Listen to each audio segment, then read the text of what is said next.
எத்தனை தியாகம், எத்தனை கனவு. உரிமை மறுக்கப்படுற இடத்துல தான் கனவுகள் தியாகம் செய்யப்படும். ஒரு நாள் நம்ம தியாகம் எல்லாம் கோட்டையா மாறும். அது வரைக்கும் நம்ம கனவுகளை தியாகம் செய்யறது தப்பு இல்லை. எல்லாம் இந்த மண்ணுக்காக தான். ஆனா அந்த சீனுக்கு அப்புறமா அந்த கேரக்டரோட டிரான்ஸ்ஃபர்மேஷனே வேற மாதிரி, ஹோல் ஸ்டோரிய ஹோல் படத்தை வந்து கேரி பண்ணக்கூடிய ஒரு கேரக்டரா மாறிடுச்சு. எப்படி அந்த சீன் அமைஞ்சது? அதுதான் முக்கியமான சீனுங்கிறது யாருமே எனக்கு சொல்லலை. அதுதான் உண்மை.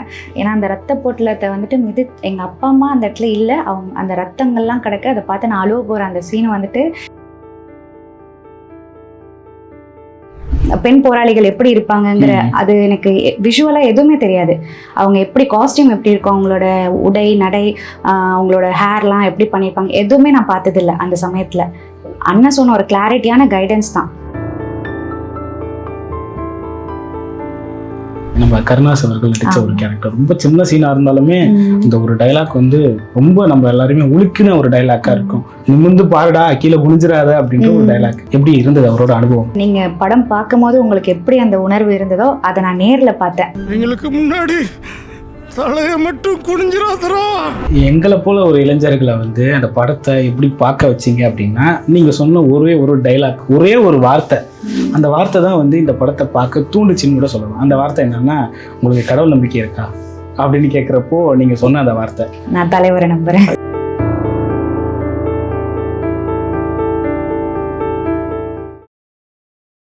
நலம் தரும் நல்லார் சித்த மருத்துவமனை, கிருஷ்ணகிரி, சென்னை. வள்ளுவம் நேயர்களுக்கு வணக்கம். மனதை திற நிகழ்ச்சிக்கு உங்களை வரவேற்பதில் மகிழ்ச்சி. இன்று நம்முடைய இணைந்திருக்கிறார் சல்லியர்கள் படத்தினுடைய கதாநாயகி, கதையின் நாயகி திரு சத்யாதேவி அவர்கள். வணக்கம். வணக்கம். நல்லா இருக்கீங்களா? நல்லா இருக்கேன். நீங்க எப்படி இருக்கீங்க? நல்லா இருக்கேன். எப்படி சல்லியர்கள் படத்தை வந்து தேர்வு பண்ணீங்க? சத்யாதேவி எப்படி சல்லியர்கள் படத்தை தேர்வு பண்ணாங்க அப்படின்ற ஒரு கேள்வி வந்து எங்களுக்கு ரொம்ப ஒரு ஆழ்ந்த கேள்வியா இருக்கு. எப்படி பண்ணீங்க? இல்லை, ஓப்பனாக சொல்லணும்னா அந்த சமயத்தில் நான் கதைகளை தேர்ந்தெடுக்கிற இடத்துல இல்லை, கதாபாத்திரத்தை தேர்ந்தெடுக்கிற இடத்துல இருந்தேன் ஆஸ் ஆக்டராக. அப்படிங்கும் போது இந்த மாதிரி கதைகளை நம்ம எப்படி இழக்க முடியும்? இல்லை, நம்ம வரலாறு, நம்ம தமிழ் மண் சார்ந்த கதை அப்படிங்கும் போது நான் எதையுமே யோசிக்கலை. ஓகே. இருந்தாலுமே வந்து அது ரொம்ப கிரிட்டிக்கலான ஒரு சென்சேஷனான ஒரு இஷ்யூவை பேசக்கூடிய ஒரு கதையாக இருக்குது. அந்த கதையை வந்து தன்னோட முதல் படமா, எனக்கு முதல் படமான்னு தெரியல, ஆனா முதல் படம் சல்லியர்கள் தான் முதல் படம். அந்த முதல் படத்திலேயே இப்படி ஒரு கதாபாத்திரம் எடுக்கணும், இப்படி ஒரு கதையை தேர்வு பண்ணணுன்ற மனநிலை இப்படி வந்தது? இல்லை, ஏன்னா நான் வந்துட்டு இதுக்கு முன்னாடி இயக்குனர் கிட்டு அண்ணனோட மேதகு பார்த்திருந்தேன். அவங்க படத்துல நடிச்ச மேதகு படத்துல நடிச்ச நிறைய பேர் வந்துட்டு என் நண்பர்கள் தான். ஏன்னா தஞ்சாவூர் மாவட்டத்துல இருந்து தான் நிறைய பேர் எடுத்திருந்தாங்க. அப்படிங்கும்போது அப்ப யோசிச்சேன், இதுல ஒரு வாய்ப்பு கிடைச்சிருந்தா நல்லா இருக்குமே அப்படின்னு. அந்த முக்கியமா அந்த ஒருத்தவர் வந்துட்டு அந்த பொண்ணு கிட்ட வந்து மிஸ்பிஹேவ் பண்ணும்போது அவங்க இதை தூக்கி அடிப்பாங்க. அந்த மாதிரி அந்த ரோலுக்கு நான் ரொம்ப வெயிட் பண்ணிட்டு இருந்தேன். காத்திருந்ததுதான் ஒரு பெரிய ஒரு அவார்டு கிடைச்ச மாதிரி மேதகு அண்ணனே அழைச்சாங்க. அப்புறம் தான் இது நடந்தது. ஓகே. அப்ப இந்த படத்துக்கு ஏற்கனவே நீங்க தயாராயிட்டீங்க? ஆமா, அப்படி எடுத்துக்கலாம். ஆமா, கண்டிப்பா. இந்த மாதிரி படங்கள் பண்றது தானே ஒரு ஆக்டராவுமே. நம்ம தமிழ் பெண் சத்யாதேவியா மட்டும் இல்லாம ஒரு ஆக்டரா இந்த மாதிரி கதைகளை தேர்ந்தெடுக்கும் போது இன்னும் நல்லா இருக்கும்ல. நம்ம ஆக்டிங்ல மட்டும் காட்டாம மொத்தமாவே நம்ம டிரான்ஸ்ஃபார்ம் ஆகணும். அந்த மாதிரி விஷயங்கள் தான். இந்த படத்தை ஒரு பக்கம் இருந்தாலும் இப்ப நீங்க ஒரு முக்கியமான நபரா மாறிட்டீங்கன்றதுனால உங்களுடைய அறிமுகம் ரொம்ப தேவைப்படுதுன்னு நினைக்கிறேன். நீங்க எங்கிருந்து வந்தீங்க, உங்களுடைய பள்ளி கல்லூரி காலங்கள்ல என்னென்ன நடந்தது அப்படின்ற மாதிரி உங்களுடைய சுய விவரத்தை சொன்னீங்கன்னா நேயர்களுக்கு புரியும் நினைக்கிறேன். என் பேர் சத்யாதேவி. நான் வந்து தஞ்சாவூர் மாவட்டத்தை சேர்ந்த பொண்ணு. இதுக்கு முன்னாடி டிசிஎஸ்னு ஒரு கம்பெனியில் ஒர்க் பண்ணிட்டு இருந்தேன். சல்லியர்கள் படம் பண்ணும்போது டிசிஎஸ், ஆமாம், ஐடி கம்பெனியில் ஒர்க் பண்ணிட்டு இருந்தேன். அதுக்கப்புறம் சல்லியர்களில் நம்ம கமிட் ஆனதுக்கப்புறம் ஒரு லாங் லீவ் கேட்டு பார்த்தேன், கிடைக்கல. சரி, இது முக்கியமானு பார்க்கும்போது அப்படியே இதை ரிசைன் பண்ணிட்டு அதுக்கப்புறம் சல்லியர்கள் வந்தேன். எங்கள் அப்பா அம்மா, ஒரு அண்ணா இருக்காங்க, ஒரு தங்கச்சி இருக்காங்க, எல்லாருமே தஞ்சாவூரில் இருக்காங்க. அண்ணன் இப்போ என் கூட சென்னையில் இருக்காங்க. இதுக்கு மேலே என்ன சொல்கிறதுன்னு தெரியல. ஒரு தமிழ் பெண். ஓகே. லாங் லீவ் கேட்டீங்க. ஆமாம். ஒரு டிசிஎஸ்ல கம்பெனியில் வேலை கிடைக்கணுன்றது ஒரு இன்ஜினியரிங் படித்தவங்களோட ஒரு பெரிய ட்ரீமாக இருக்கும். ஃபர்ஸ்ட் இயர் காலேஜ் போகிறப்பவே டிசிஎஸ், விப்ரோ, இன்ஃபோசிஸ்லாம் நம்மளோட எய்மாக இருக்கும்னு சொல்லிட்டு போவாங்க. அந்த வேலையை விட்டுட்டு எப்படி வர மனசு? ஆக்சுவலாக நான் படித்தது பிஏ இங்கிலீஷ் லிட்ரேச்சர். நான் கேம்பஸில் தான் செலக்ட் ஆயிருந்தேன். கேம்பஸில் செலக்ட் ஆகி காலேஜ் முடிச்சுட்டு உடனே வேலைக்கு போகிற மாதிரி இருந்தது. தெரியல, எனக்கு இது முக்கியமாங்கிறது மட்டும்தான் அப்போ தோணுச்சு. ஆனால் கரெக்டு தான் நீங்கள் சொல்கிறது. பொருளாதார ரீதியாக நான் பார்த்தேன்னா கண்டிப்பாக நம்ம எல்லாருக்குமே வேலை, அதுவும் நான் அந்த சமயத்துலாம் கொரோனா அந்த சமயம். ம். ஆனா தோணுச்சு ஏதோ இது முக்கியமான்னு பார்க்கும்போது இது எப்ப வேணா திரும்பி கிடைச்சிரும். இன்னொரு ஐடி கம்பெனில போய் கூட நம்ம சேர்ந்துக்கலாம். ஓகே. இது வாய்ப்புங்கிறது எப்பயாவது தான் கதவை தட்டும். அதனால இதை இது பண்ணிட்டேன். படங்கள்ல நடிக்கணுன்றது இலக்கா இருந்ததா, இல்ல இந்த மாதிரி கேரக்டர் சூஸ் பண்ணி நடிக்கணுன்றது இலக்கா இருந்ததா? இல்லை, எனக்கு அண்ணன் எனக்கு வந்துட்டு கிட்டு அண்ணன் வந்துட்டு இந்த சல்லியர்கள் படத்துக்கு என்னை கூப்பிடும்போது சினிமா நம்ம ஜானர் இல்லைங்கிறது அப்படி ஒன்று தோணிட்டு இருந்துச்சு. ஏன்னா நான் வந்துட்டு டிக்டாக் ரீல்ஸ் இதெல்லாம் பண்ணும்போதே சினிமாவை நோக்கி நம்ம பயணமாக எனக்கு தெரியல. நம்ம ஸ்கூல் காலேஜ் டைம்லேருந்து இந்த மாதிரி பண்ணிகிட்டு இருக்கோம். அது ஒரு பிளாட்ஃபார்மாக இதை யூஸ் பண்ணி நம்ம பண்ணிக்குவோமே அப்படின்னு. அப்போ அந்த சமயத்தில் ரீல்ஸ்லாம் பண்ணுறது சினிமாக்கு நம்ம போகணுங்கிற அந்த மாதிரி எண்ணம்லாம் இல்லை. அதுக்கப்புறம் அண்ணனாக கூப்பிடும்போது சரி நம்மளுக்கே தெரியல, நம்ம அன்எக்ஸ்பெக்டடாக நம்ம திறமைக்கே ஒரு வாய்ப்பாக கிடைச்சிருக்கு, அதுவும் மேதுக்கு பண்ண கிட்டேருந்து கிடைச்சிருக்கு அப்படின்னு ரொம்ப சந்தோஷமா இருந்தது. ஓகே. அப்போ அதுக்கு முன்னாடி வெறும் டிக்டாக், இன்ஸ்டாகிராம் ரீல்ஸ் மட்டும்தான்? ஆமாம். இப்போ சினிமாக்கான முயற்சி எதுவுமே எடுக்கல? இல்லை, சினிமாக்கான முயற்சியை நான் எதுவுமே எடுக்கலை. ஆனால் நான் என்னோட அந்த சமயத்தில் நான் பண்ண ரீல்ஸ் டிக்டாக்லாம் நீங்கள் பார்த்தீங்கன்னா சும்மா சாங்கு அந்த மாதிரிலாம் பண்ணியிருக்க மாட்டேன். ஏதாவது ஒரு நம்ம அண்டர் ரேட்டட் நல்ல மூவியாக இருக்கும், ஆனால் அதை வந்துட்டு இந்த ரோல் பற்றி பேசியிருக்க மாட்டாங்க. அந்த மாதிரி ஒரு பெரிய லென்த்தி டயலாக்ஸ் இருக்கும், ஒரு நிமிஷத்துக்கு இருக்கிற டயலாக், அதை அப்படியே டேக் இல்லாமல் அதை நடித்து அதுக்கு டப்பிங் பண்ணி நடித்து போடுறது, அந்த மாதிரி பண்ணிட்டு இருந்தேன். ஆனால் அது சினிமாக்கான முயற்சியாக அப்போ நான் யோசிக்கலை. ஓகே. அப்போ நீங்கள் இந்த படத்துக்குமே வந்து ஆடிஷன் அந்த மாதிரிலாம் எதுவும் போல, எடுத்ததும் செலக்ட் ஆகிட்டீங்க? சல்லியர்களுக்கு ஆடிஷன் அண்ணன் முடிவு பண்ணிட்டாங்க, இந்த பொண்ணை நம்ம நடிக்க வைக்க போகிறோன்னு முடிவு பண்ணிட்டாங்க. இருந்தாலும் என்னால் முடியுமா? ஏன்னா டிக்டாக் ரீல்ஸ் பண்ணுறது வேறு, ஒரு கேமராக்கு முன்னாடி நம்ம நடிக்கிறது, ஒரு பெரிய ஒரு கேமராக்கு முன்னாடி 50 பேர் கொண்ட குழுக்கு முன்னாடி நடிக்கிறதுக்கு யோசிப்போம். அந்த தயக்கம் இருக்காங்கிறதுக்கு ஒரு சின்ன ஆடிஷன் போணுச்சு. இந்த படத்தில் வர ஒரு நானும் என் தோழி தமிழ் அப்படிங்கிறவங்களும் அந்த கோவிலில் பேசிட்டு வர சீன், அந்த சீனில் வந்து அவங்க கேட்பாங்க இந்த மாதிரி நீ என்ன படிச்சுட்டு போராளி ஆக போறியா டாக்டர் ஆக போறியாங்கிற மாதிரி. அந்த சீன் தான் அண்ணன் அந்த சீனை கேட்பாங்க என்கிட்ட, தோழியா என்கிட்ட அந்த கேள்வியை கேட்பாங்க. நான் வந்துட்டு டாக்டர் போராளி அப்படின்னு நான் சொல்லியிருப்பேன். அந்த ஒரே ஒரு சீன் தான் அண்ணன் எனக்கு செலக்ட் பண்ணது, வேற எதுவுமே நடக்கல. ஓகே. அது இயற்கையாக நடந்தது இல்லை? டைலாக்ஸ்லாம் எதுவுமே இல்லை? இல்லை, டயலாக்ஸ்லாம் இல்லை. இதை என்கிட்ட சொல்லிட்டு இதை என்கிட்ட பண்ணி காட்டு அப்படின்னு சொல்லியிருந்தாங்க. என்னோட தோழியோட கேரக்டர் ரோல் வந்துட்டு அண்ணன் பண்ணியிருந்தாங்க. தஞ்சாவூர்ல ஒரு ஜிம்மில் தான் இந்த இது ஸ்டார்ட் ஆனிச்சு. அங்கே அண்ணன் வந்துட்டு இது பண்ணி காட்டுன்னு சொன்னாங்க. அண்ணனோட கண்ணை பார்த்து சொன்னேன் இந்த மாதிரி போராளி டாக்டர் அப்படின்னு சொன்னேன். அதை நிறைய இடத்துல அண்ணன் பதிவு பண்ணியிருப்பாங்க, அந்த பொண்ணோட கண்ணில் ஒரு உயிர் இருந்தது, அதனால தான் நான் எடுத்துட்டேன் அப்படிங்கிற மாதிரி சொல்லியிருந்தாங்க. ஓகே. இப்போ படத்துக்குள்ளே வரணும் அப்படின்னா ஒவ்வொரு காட்சிகளுமே வந்து நமக்கு வந்து மெய் சிலுக்கிற மாதிரியான காட்சிகளாக இருந்தது.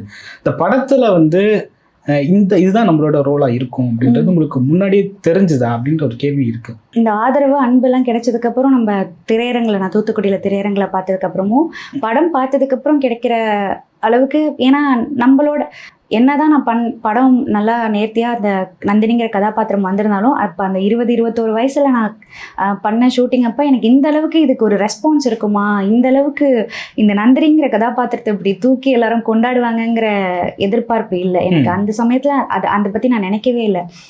அண்ணன் சொன்ன அந்த ஒரு ஆக்டராக நம்ம என்ன பண்ணோங்கிறது யோசிச்சிருப்போம்ல. இந்த மாதிரி ஈழத்தில் இந்த மாதிரி போர் நடந்திருக்கு, இந்த மாதிரி நம்ம இத்தனை உறவுகளை இழந்திருக்கோம், அந்த மாதிரி விஷயங்கள் நம்மளுக்கு தெரிஞ்சிருந்தாலும் இந்த கதைக்குள்ளே போகும்போது எனக்கு அவ்வளோ புரிதல் கிடையாது. ஏன்னா ஒரு எக்ஸாம்பிளுக்கு நம்ம ரெஃபரன்ஸ்க்கு பார்ப்போம்ல, ஒரு நம்ம பெண் போராளிகள் எப்படி இருப்பாங்கங்கிற அது எனக்கு விஷுவலாக எதுவுமே தெரியாது. அவங்க எப்படி காஸ்டியூம் எப்படி இருக்கும், அவங்களோட உடை நடை, அவங்களோட ஹேர்லாம் எப்படி பண்ணியிருப்பாங்க, எதுவுமே நான் பார்த்ததில்லை அந்த சமயத்தில். அண்ணன் சொன்ன ஒரு கிளாரிட்டியான கைடன்ஸ் தான், இப்படி இருக்கணும், இது வந்துட்டு ரொம்ப சட்டிலான இதாக தான் இருக்கணும். ஒரு போராளி எல்லாத்தையும் இழந்த பெண், அவள் வாழ்க்கையில் எதுவுமே இல்லை இதுக்கப்புறம், அவளோட நோக்கமே இதுதான் அப்படின்ட்டு இருக்கிற பெண் வந்துட்டு எப்படி இருப்பாங்களோ அந்த உடல் மொழியை நீ பிடிச்சிக்கோ அப்படிங்கிற மாதிரி இருந்தது தான். ஓகே. படம் ஆரம்பிக்கிறதுக்கு முன்னாடி, நீங்கள் நடிக்கிறதுக்கு முன்னாடி வந்து நம்ம தான் லீட் ரோல் பண்ண போகிறோம் அப்படின்றது உங்களுக்கு சொன்னாங்களா ஏற்கனவே அப்படின்றது இருக்கு? ஏன்னா படத்தில் எனக்கு தெரிஞ்சு நந்தினின்ற கேரக்டர் தான் லீட் ரோல், அப்படி இருந்ததா? லீட் ரோல்னு எனக்கு தெரியல. ஏன்னா அந்த சமயத்தில் கதையின் நாயகி அப்படியும் சொல்லலை, கதையில் ஒன்றை சுற்றி தான் வரப்போகுதுங்கிறதும் சொல்லலை. ஏன்னா நானும் மகேந்திரன் அண்ணன் இருக்காங்க, செம்பியன் கதாபாத்திரம் பண்ணாங்க. நாங்கள் 2 பேரும் சேர்ந்து தான் கதையவே அண்ணன்ட்ட கேட்டோம். நாங்கள் 2 பேருமே சேர்ந்து தான் அந்த கதையை கொண்டு போகிறதா அப்படி தான் நாங்கள் பேசினோம். அப்படி தான் இந்த படமும் வந்திருக்குன்ட்டு நாங்கள்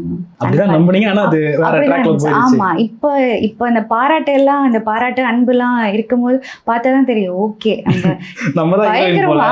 ஏன்னா நானே தியேட்டரில் பார்க்க பார்க்கும்போதும் அந்த ஓடிடியில் அதில் பார்க்கும்போதும் வந்துட்டு சத்யாதேவியை நான் பார்க்கவே முடியல.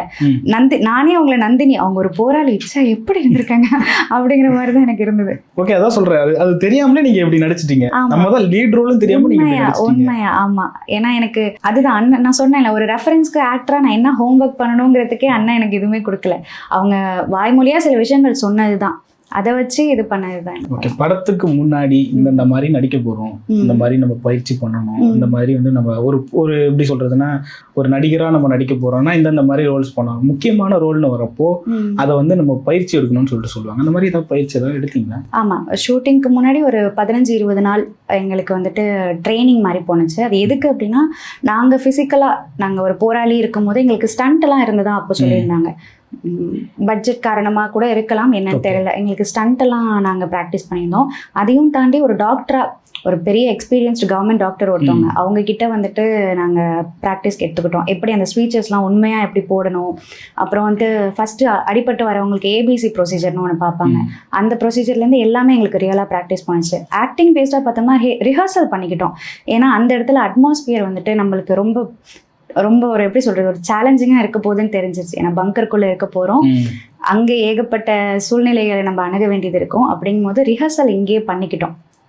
டயலாக்ஸாக இருக்கட்டும், அது அப்போ அந்த மாதிரி. இந்த பங்கருக்குள்ளே இருந்த அந்த விஷயங்கள்லாம் எப்படி இருந்து? உண்மையிலேயே அது பங்கர் தானே இல்லை அது செட்டா? இல்லை செட்டே கிடையாது. அந்த படத்தில் நீங்கள் எது பார்த்தாலும் அந்த ஏர்கிராஃப்ட் அதெல்லாம் வரது வந்துட்டு சிஜி. மற்றபடி எதுவுமே செட் இல்லை. செட்டு போடுற அளவுக்கு உங்களுக்கே தெரியும் பட்ஜெட்ல, இது ஒரு லோ பட்ஜெட். உண்மையிலேயே அது ஒரு கிரவுண்ட் ஃப்ளோர்ல இருக்கிற ஒரு பங்கர் தான். ஆமா, கருணா சார் அவங்களோட அந்த தோட்டத்துல உண்மையாவே பங்கர் இது பண்ணது. அந்த பங்கர் எப்படின்னா, மேல எல்லாம் அந்த ஃபுல்லா அந்த தார்பாய்கள் போட்டு உள்ள வந்துட்டு இருட்டு தான் இருக்கும். அங்கே இருக்கிற அந்த சின்ன சின்ன லேம்ப், சினிமா லேம்ப்னு சொல்லுவாங்க, சினிமா லைட்டே கிடையாது, ஃபுல்லாகவே அந்த மாதிரி லைட்லேயே வச்சு எடுத்தது. ஆக்சிஜன் கிடையாது எங்களுக்கு, அடிக்கடி உள்ளேருந்து தண்ணி தேங்க ஆரம்பிச்சிடும் அந்த பங்கர் கடியில். ஏன்னா அது ஒரு விவசாய பூமி, அந்த அவரோட விவசாயம் பண்ணுற இடம் தான் அது. அந்த மாதிரி இருந்ததுனால அந்த மாதிரி விஷயங்கள் நாங்கள் 10 நிமிஷம் ஷார்ட்டை முடிச்சு எப்படா வெளில வருவோம் அந்த மாதிரி தான். ரொம்ப வேர்த்துற மாதிரியான சுச்சுவேஷன் இருக்கும். ஆமாம், எல்லாமே அந்த நீங்கள் பங்கரில் நந்தினியையும் செம்பியனையும் எப்படி பார்க்குறீங்களோ அது உண்மையாக வேறு ஸ்ப்ரே எப்படி சொல்கிறது, அடிக்கடி தண்ணி அடிச்சுக்கிட்டு அந்த ஸ்ப்ரே அந்த மாதிரிலாம் எதுவுமே இல்லை. உண்மையாகவே நாங்கள் அப்படி தான் ஃபுல்லாக நனைஞ்சு தான் வெளில வருவோம். ஷார்ட் முடிச்சுட்டு ஒரு தடவைலாம் வந்துட்டு மகேந்திரன் அண்ணனுக்கு வந்துட்டு வீசிங் ப்ராப்ளம்லாம் வந்துருச்சு. அவங்களால நைட்டு தூங்க முடியல சரியா அப்படிங்கிற மாதிரிலாம் இருந்துச்சு. அந்த மாதிரி சேலஞ்சிங்லாம் ஃபேஸ் பண்ணோம். ஓகே, இப்போ என்னன்னா இந்த மாதிரியான ஒரு கேரக்டர் வைஸ் ஒரு படம் நம்ம எடுக்க போகிறோம், நம்ம நடிக்க போகிறோம் அப்படின்னா வந்து அதில் ஒரு நார்மலான ஒரு கேரக்டர், இப்போ வந்து ஒரு இயற்கையான ஒரு கேரக்டர் அப்படின்னா பரவாயில்ல, ஒரு போராளிகள் சார்ந்து எடுக்க போகிறோம், ஒரு இயக்கத்தை சார்ந்து எடுக்க போகிறோம் அப்படின்னா அதுக்கு நம்ம கூடுதலாக ஒரு பொறுப்பு உணர்வு அப்படி உங்களுக்கு இருந்துதான்ற ஒரு கேள்வி இருக்குது. நம்ம யோசிச்சிருப்போம். நம்ம இப்போ நார்மலாகவே ஒரு சினிமா, தமிழ் சினிமாக்குள்ளே வரும்போது ஒரு கதாநாயகியோட இன்ட்ரோ எப்படி இருந்திருக்கும் நம்ம பார்த்துருப்போம்ல, அப்படியே ஸ்லோ மோஷனில் அந்த மாதிரி சில விஷயங்கள்லாம் இருக்கும். பாட்டெல்லாம் போட்டு ரொம்ப அழகியலாக காமிச்சிருப்பாங்க அவங்கள. அந்த மாதிரி விஷயங்கள் நம்மளுக்கு நார்மலாகவே இருக்கிற விஷயம் தானே. அதை நம்ம பண்ணாமல் இன்னொரு விஷயத்த நம்ம கொண்டு வர போகிறோம். முன்னாடியே ஆல்ரெடி வாழ்ந்து ஒரு சில விஷயங்களை வாழ்ந்து பண்ணியிருக்கவங்களோட ஒரு பிம்பமாக நம்ம இருக்க போகிறோம். அப்படிங்கும்போது அதுதான் ரொம்ப சேலஞ்சிங்கான விஷயம். இயல்பாக ஒரு கதாபாத்திரம் வந்துட்டு நம்மளோட மேனரிசம் வச்சே பண்ணிடலாம், இன்னொருத்தவங்களாம் மாறணுங்கிற ஒரு கட்டாயம் அந்த இடத்துல இருக்கும்போது அது எங்களுக்கு ஒரு ஆக்டராக எனக்கு என் திறமைக்கு தீனி மாதிரி தான் சொல்லலாம். அதான் சொல்கிறது, அது ஒரு டாக்குமெண்ட்ரி ஃபிலிம் மாதிரி. ஆமாம், அதில் ஒரு நூல் கூட மிஸ் ஆகக்கூடாது அப்படின்னு நினைப்பாங்க. அப்போ அதை நடிக்கிறது ரொம்ப ரொம்ப கஷ்டம். அதை எப்படி நீங்கள் யோசித்து நடிச்சிங்க அப்படின்றது இருக்குது. ஆமாம், அதுதான் அண்ணன் உண்மையாக சொல்லணும்னா அண்ணனோட கிளாரிட்டியான கைடன்ஸ். ஏன்னா இந்த படம் பண்ணும்போது ஒரு 20-21 வயசு தான் எனக்கு இருக்கும். இவங்கெல்லாம் எப்படி உண்மையாகவே இவங்க நம்ம பார்த்துருந்தாலும் உடல் மொழியாக எப்படி பேசியிருப்பாங்க, இவங்க என்னென்னலாம் ஃபேஸ் பண்ணியிருப்பாங்கங்கிறத உள்ள உணர்ந்தால் மட்டும்தான் இப்படி பண்ண முடியும் அப்படிங்கிறது அண்ணனுக்கு தெரிஞ்சிருச்சு. அதனால சில விஷயங்களை வந்துட்டு என்கிட்ட சொன்னாங்க. இந்த மாதிரி உன்னோட கண் எப்போதுமே ரொம்ப ஆக்டிவாக, இப்போ நீங்கள் என்னோட ஃப்ளாஷ்பேக் சீனில் பார்த்தீங்க, நந்தினி வந்துட்டு அந்த சுட்டித்தனமான பெண்ணில் பார்த்துருந்தீங்கன்னா கண்ணு வந்துட்டு ரொம்ப இப்படியே ஒரு நிதானமாலாம் இருக்காது, ரொம்ப சுட்டித்தனமாக துருத்துருன்னு அப்படி தான் இருக்கும். இந்த போராளியாக மாறும்போது உடல் மொழியிலேருந்து அவங்க நிற்கிறது, அவங்க தலையை இப்படியே வச்சிருக்கணும், இந்த சில சின்ன சின்ன விஷயங்கள்லாம் அவங்க சொல்லியிருந்தாங்க. அந்த மாதிரி விஷயங்கள் தான் இந்த கேரக்டருக்கு இந்த மாதிரி ஒரு டிரான்ஸ்ஃபார்மேஷன் கிடைச்சது. ஓகே, இந்த மாதிரி நம்ம ஒரு படம் எடுக்க போகிறோம், இந்த இயக்கத்தை சார்ந்து ஒரு படம் எடுக்க போகிறோன்றப்போ ஏற்கனவே நம்ம ஊரில் பெண்கள் படம் நடிக்க போகிறாங்கனாலே பல தடைகள் இருக்கும். ஆமாம், அதில் இந்த மாதிரி ஒரு படம் எடுக்கிறன்றப்போ உங்கள் வீட்டில் இல்லை உங்களோட குடும்பத்தில் உங்கள் சுற்றுச்சூழலில் யாருமே உங்களை தடுக்கலையா? முதல்ல நீங்கள் நான் சொல்லணும்னா இயக்கம் சார்ந்த படம் அப்படிங்கிறத தாண்டி எனக்கு ஒரு தஞ்சாவூர் பெண்ணா, ஒரு டிப்பிக்கல் மிடில் கிளாஸ் ஃபேமிலிலேருந்து ஒரு பெண்ணா வந்துட்டு சினிமாக்குள்ளே வரதே பெரிய விஷயம். அதுக்கு வந்துட்டு என்னோட சுற்று உறவினர்கள், முக்கியமாக எங்கள் அப்பா எல்லாருமே பெரிய தடையாக இருந்தாங்க.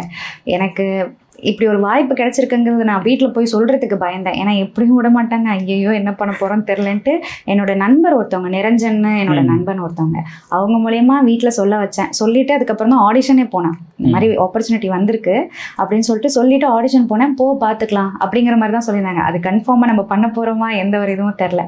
அப்பாவை கன்வின்ஸ் பண்ணுறதுக்கு ரொம்ப கஷ்டமாக இருந்தது. எங்கள் அத்தை அவங்களாம் கன்வின்ஸ் பண்ணுறதுக்கு.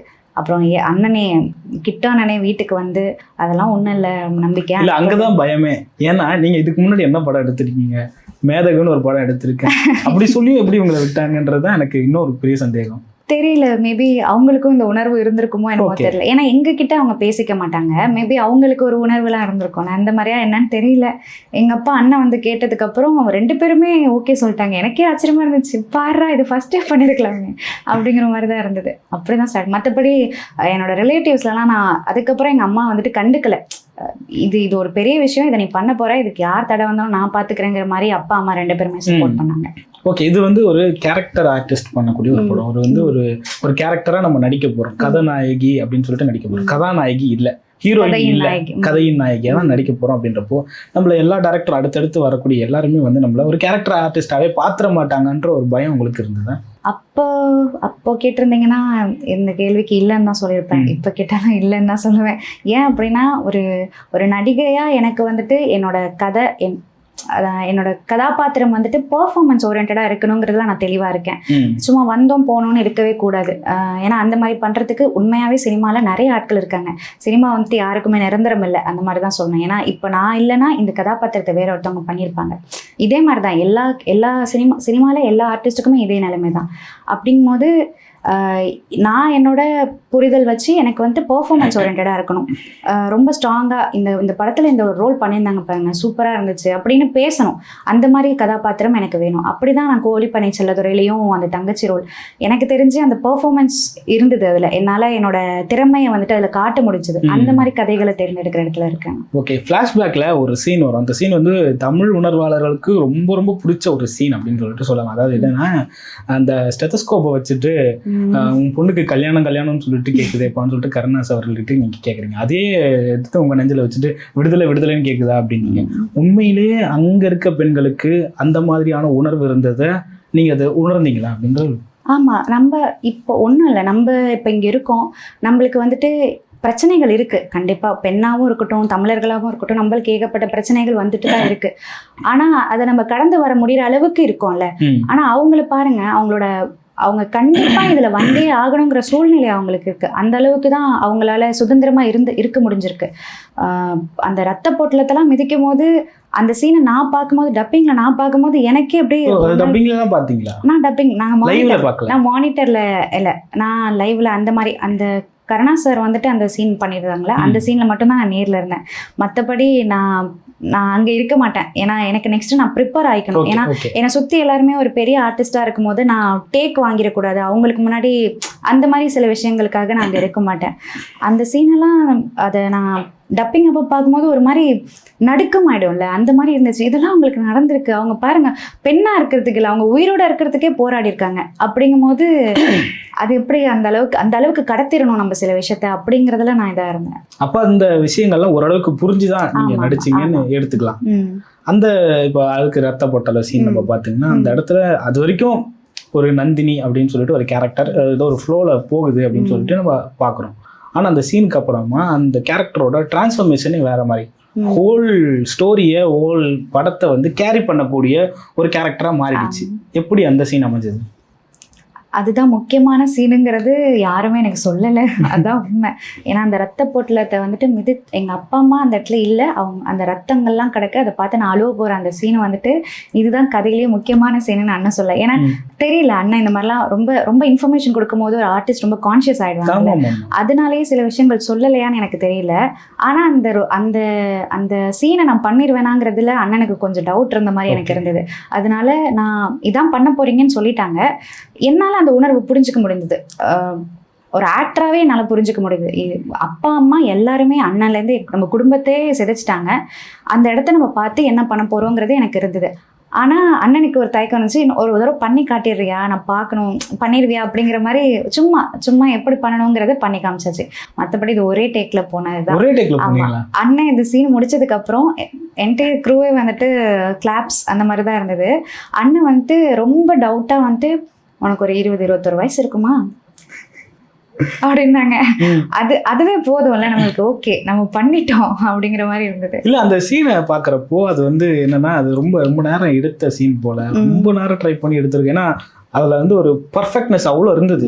அதை எப்படி ஒரே டெக்ல முடிஞ்சதுன்னு என்னால நம்ப முடியல. முதல்ல ரொம்ப நன்றி நீங்க இப்படி சொன்னது. ஏன்னா அது உண்மையா சொல்லணும்னா ஒரே டேக்ல போனதுதான் எனக்கு, அதுதான் சந்தோஷமா இருக்கு.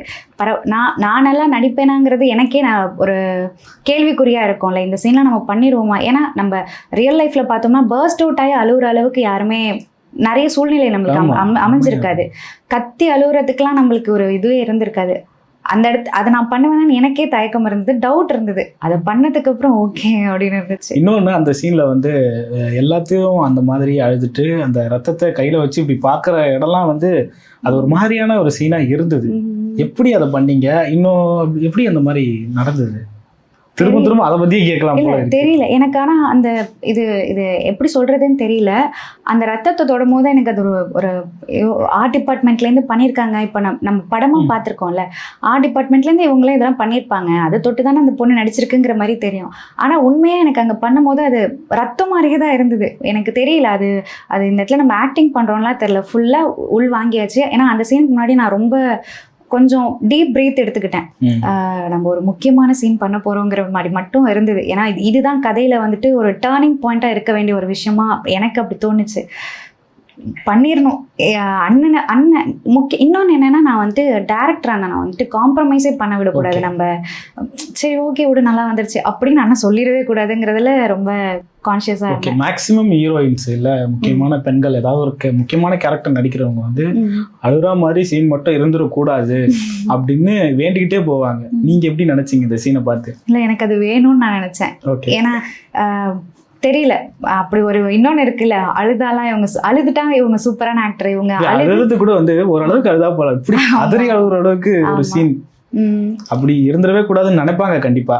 எனக்கு தெரியல, எனக்கு அது ஒரு சேலஞ்சிங்கா இருந்தது. எனக்கு இந்த படத்துல ஒவ்வொரு சீன் பண்ணும் போதும் என்னோட திறமைக்கு ஓகே நம்ம பண்றோம், சாட்டிஸ்ஃபேக்ஷனோட பண்றோங்கிற மாதிரி தான் இருந்துச்சு. அழுத சீன்லாம் எனக்கு ரொம்ப பிடிச்ச சீன். இந்த சீனை வந்துட்டு அண்ணன் மானிட்டர்லேயே வீடியோ எடுத்து வச்சுக்கிட்டாங்க, என்கிட்ட காட்டவே இல்லை. ஏன்னா இது வரைக்கும் நான் ஒரு சீன் மானிட்டரில் பார்த்ததில்ல, சும்மா ஃப்ரேமுக்காக செக் பண்ணுறதுக்கு கூட நான் வந்து பார்த்ததில்ல. அண்ணன் வீடியோ எடுத்து வச்சு ஜோக்கர் மூவியில் ஒரு பாட்டு வரும்ல, சோக பாட்டு ஒன்று வரும், அதை வச்சு எடிட் பண்ணி அண்ணன் வச்சுருந்தாங்க. பார்க்குறியா, பார்க்கணுமா அப்படின்னு ஒம்பதுக்கிட்டே இருப்பாங்க. ஒரே ஒரு தடவை அனுப்புங்க, நான் பார்த்துடுறேன்னு அப்படின்னு சொல்லி கேட்டு பார்த்தது தான். அதுக்கப்புறம் சரி ஓகே நம்ம பண்ணியிருக்கோம், நல்லா வந்திருக்கு அப்படின்னு ஒரு நம்பிக்கை இருந்தது. இல்லை, அடுத்தடுத்த சீன்ஸில் எல்லாத்துலேயுமே போட்டு மிரட்டியிருப்பீங்க. அதுக்கப்புறமா அந்த நாங்கள் உங்களுடைய உறவினர் வீட்டுக்கு போயிட்டு படிச்சுட்டு அதுக்கப்புறமா நீங்கள் வந்து மருத்துவர் ஆகணும் அப்படின்னு சொல்கிறப்போ அந்த அதில் ஒரு அர்த்தம் எங்களுக்கு அது புரியவே இல்லை. அந்த ஜடையை தூக்கி முன்னாடி போட்டு அந்த இடத்துல பேக்லாம் மாட்டிக்கிட்டு போகிறீங்க அப்படின்றது அந்த சீனில் உங்களுக்கு புரிஞ்சுதுங்களா? என்ன நடக்குது, நம்ம எங்கேருந்து எங்கே ட்ராவல் பண்ணுறோம் அப்படின்றது புரிஞ்சுதுங்களா? ஏன்னா இதில் நான் இதை புரிஞ்சுக்கிறதுக்கு ஒரு சூழ்நிலை அமைஞ்சதுக்கு காரணம், ஃபஸ்ட்டு எங்களுக்கு பங்கர் ஷாட் தான் நடந்தது. ஷூட்டிங்கில் ஃபஸ்ட்டு ஸ்டார்ட் பண்ணதே பங்கர் தான் ஷூட் பண்ணதுனால மேபி என்னால் இந்த விஷயத்தை நல்லா புரிஞ்சுக்க முடிஞ்சிச்சுன்னு கூட சொல்லலாம். ஏன்னா உங்களுக்கே தெரியும், எனக்கு வந்துட்டு கதையை முழுசாக அண்ணன் சொல்ல மாட்டாங்க. என்னோட கதாபாத்திரம் என்னென்ன பண்ண போது, இது எப்படி எந்த ஆர்க்கில் இருக்க போதுங்கிற மாதிரி சொல்லியிருந்தாங்க. மேபி ஃபஸ்ட்டே நான் பங்கர் ஷூட் எல்லாம் முடிச்சிட்டதுக்கப்புறம் அதில் ஒரு டிரான்ஸ்ஃபார்மேஷன் காட்டணும்னு தோணலை ஒரு ஆக்டரா. இதில் வந்துட்டு ஒரு சுட்டி பொண்ணு இவங்க எப்படி இவ்வளோ பெரிய போராளியாக ஆகுறாங்கிற ஒரு மிட் பீரியட் தான் அது. அதனால எனக்கு அது அந்த இது புரிஞ்சுதுன்னு எனக்கு தோணுது. ஓகே, அந்த பங்கர் ஷாட்ஸில் வந்து அதில் சொன்ன ஒரு சில டைலாக்ஸ்லாம் வந்து அது வந்து உண்மையிலேயே உங்களோட வார்த்தையிலேருந்து வந்தது, நந்தினியோட வார்த்தையிலேருந்து வந்தது. அந்த டைலாக் எல்லாமே எல்லாரோடைய மனசுலையுமே டச் பண்ணுற ஒரு டைலாக்காக இருந்தது. அது என்னதான் ஒரு டேரக்டர் எழுதி கொடுத்தாலும் அதை கன்வே பண்ணுறதுன்ற ஒரு விஷயம் இருக்குது. எப்படி அது நடந்தது? டைலாக்ஸ்லாம் அப்படி நீங்கள் பார்க்குறீங்க? இதை நான் எப்போ எக்ஸ்பீரியன்ஸ் பண்ணேன் அப்படின்னா, நம்ம உண்மையாகவே ஓடிடி தளத்தில் நம்ம வீட்டில் அங்கங்கே உட்காந்து பார்த்தாலும் இது ஆடியன்ஸோடு உட்காந்து பார்க்கும்போது இந்த டைலாக் பேசியிருக்கா, கனெக்ட் ஆகியிருக்கான்றது வந்துட்டு நேற்று தூத்துக்குடியில் திரையரங்களை பார்க்கும்போது தான் எனக்கு இருந்தது. எதிர்பார்க்காத சீன்லலாம் கைத்தட்டுகள் உணர்வுகளும் அந்த கொண்டாட்டமும் இருக்கும்போது செம்ம போங்க. இதை எக்ஸ்பீரியன்ஸ் பண்ணுறதுக்காக தானே நாங்கள் இத்தனை வருஷம் காத்துட்டு இருந்தோம் அப்படிங்கிற மாதிரி தான் இருந்தது. ஒரு டயலாகும் ரொம்ப அதில் கிட்ட அண்ணனுக்கு தான் பெரிய வாழ்த்துக்களும் நன்றியும் நான் சொல்லணும். ஏன்னா ரொம்ப நேர்த்தியாக நம்மளுக்கு போர் அடிக்குதுங்கிற எந்த ஒரு டயலாகும் இருக்காது. கிறிஸ்பியாக சின்ன டயலாக் இருந்தாலும் என்ன சொல்லணுங்கிறத தெளிவாக அதில் இருக்கும். அது அந்த மாதிரி இருந்ததுனால இந்த கொண்டாட்டத்தை நான் இந்த பங்கருக்குள்ள உட்காந்துக்கிட்டு வாக்கி டாக்கி யூஸ் பண்ணது ரொம்ப ப்ரொஃபஷனலாக இந்த டாக்டர் நந்தினி பேசுகிறேன், எனக்கு இங்கே ஒரு வண்டி அனுப்புங்க அப்படின்னு சொன்னதெல்லாம் ரொம்பவே உண்மையிலே ஒரு அந்த அமைப்பில் இருந்த ஒரு சல்லியர்கள், ஒரு செவிலியர்கள் எப்படி பண்ணியிருப்பாங்களோ அதே மாதிரி இருந்தது. அதெல்லாமே நீங்கள் வந்து ப்ரீ பிளான்டாக பண்ணீங்களா? இல்லை, அதான் சொன்னேன்ல உங்களுக்கு, எனக்கு ரெஃபரன்ஸுக்குன்னு எதுவுமே பார்க்கறதுக்கு இல்லை, அண்ணன் கொடுக்கவும் இல்லை. ஏன்னு எனக்கு சுத்தமாக தெரியல. மேபி எனக்கு இதெல்லாம் தெரிஞ்சிருக்கும், நான் இவங்களெல்லாம் பார்த்துருப்பேன்னு நினச்சிருப்பாங்களா என்னன்னு எனக்கு. ஆனால் எப்படி ப்ரொஃபஷனலாக வந்தது எனக்கு சுத்தமாக தெரியல. அதான் அண்ணனோட கிளாரிட்டியான கைடன்ஸ். இவங்க இப்படி தான் இருக்க போகிறாங்க, இவங்க உடல் மொழி இப்படி இருக்க போது, ஒரு சோல்ஜரை நீ எப்படி பார்க்குவ, ஒரு படைபலம் கொண்ட ஒரு தலைவராக நீ இருந்தீன்னா என்னென்ன பண்ணுவ அப்படிங்கிற ஒரு உடல் மொழியை மட்டும் வச்சுக்கங்கிற மாதிரி சொல்லியிருந்தாங்க. அதில் வந்து இதுதான் இதெல்லாம் மேலே நடந்து வரவங்களை வச்சு இவங்க யார் வர்றது, யாரை தூக்கிட்டு வராங்க, இவ்வளவு கணிக்கக்கூடிய ஒரு போராளியா நந்தினி இருப்பாங்க அப்படின்னா படத்துலேயே அப்படின்னா உண்மையிலே எப்படி இருந்திருப்பாங்கன்றத நீங்கள் எக்ஸ்பீரியன்ஸ் பண்ணீங்களா? அதுதான் எனக்கு வந்துட்டு இந்த படத்தில் எல்லா சீனுமே, பங்கர்லையா இருக்கட்டும், நான் அந்த ஃப்ளாஷ்பேக்கில் வர நந்தினியாக இருக்கட்டும், எல்லா சீனுமே முடிச்சதுக்கப்புறம் தான் அந்த உணர்வுக்குள்ளே போகிற மாதிரி இருக்கும். அந்த முக்கியமான சில நிறைய டயலாக்ஸ் வந்துட்டு சொல்லிட்டு, ஏன்னா எங்களுக்கு சூழ்நிலை அப்படி அமைஞ்சுது, நாங்கள் அந்த பங்கர்லேருந்து வெளியில் வரணுங்கிற அளவுக்கு மூச்சு திணறல் ஆகிடும், எங்களால் ஃபுல் எஃபர்ட்டை கூட எங்களால் கொடுக்க முடியாது. அந்த மாதிரி சூழ்நிலை இருக்கும் போது முடிச்சுட்டு நாங்கள் வந்துடுவோம். உட்காந்ததுக்கப்புறம் தான் இப்போ நம்ம என்ன பண்ணோம் அப்படின்னு சொல்லிட்டு நம்மளால் ஒரு 10 நிமிஷம் அதுக்குள்ளே இருக்க முடியல. அந்த போராளிகள்லாம் என்னென்ன ஒரு உயிரை காப்பாற்றணும், அந்த இடத்துல ரொம்ப அவேர்னஸோட இருக்கணும், ஒரு பெண்ணா அவங்க என்னென்ன சூழ்நிலைகளை அனுபவிச்சிருப்பாங்கன்றதுனால நல்லா புரிஞ்சுக்க முடியுது. அதே நேரத்தில் ஒரு போராளியா எதிரி இராணுவம் வந்துட்டு நம்மள்ட்ட வந்து ஹெல்ப்னு இல்லை, நிராயுதபாணியா வந்து நின்னாலும் நம்ம அவங்களுக்கு உதவி பண்ணணும். தமிழ் மரபு வீரத்தோட இருக்கிறாங்கன்னு நம்மளுக்கு தெரியும் தமிழர்கள். அதுக்கு நிறைய எக்ஸாம்பிள் இருக்கு. அது அறத்தோட இருந்திருக்குங்கிறது இந்த மாதிரி சில விஷயங்கள் பார்க்கும்போது தான் நம்மளுக்கு தெரியும். அங்கதான் ஒரு கேள்வியே, முக்கியமான கேள்வி அங்கதான் இருக்கு. நான் நிறைய பேர்கிட்ட படத்தை காட்டுறப்போ அவங்க எல்லாருமே கேட்ட கேள்வி என்னன்னா, என்ன இவங்களே அடிக்கிறாங்க, இவங்களே காப்பாத்துறாங்க அப்படின்ற ஒரு கேள்வி இவங்களுக்குள்ள இருந்து. ஏன்னா அந்த புரிதல் வந்து அவங்களுக்கு ரொம்ப கம்மியா இருந்தது. ஏன்னா போர்னா நம்ம அடிக்க மட்டும் தான் அடிப்போம் அப்படின்ற மாதிரியான ஒரு புரிதல் இருந்தது. இப்போ நீங்க அந்த கதாபாத்திரத்துல நடிக்கும்பொழுது உங்களுக்கு தோணுச்சா, நம்ம ஆட்களே அடிக்கிறாங்க, நம்மளே காப்பாற்ற சொல்றாங்க, நம்ம என்ன கேரக்டரா நடிக்கணும் அப்படின்ற மாதிரி உங்களுக்கு தோணுச்சு?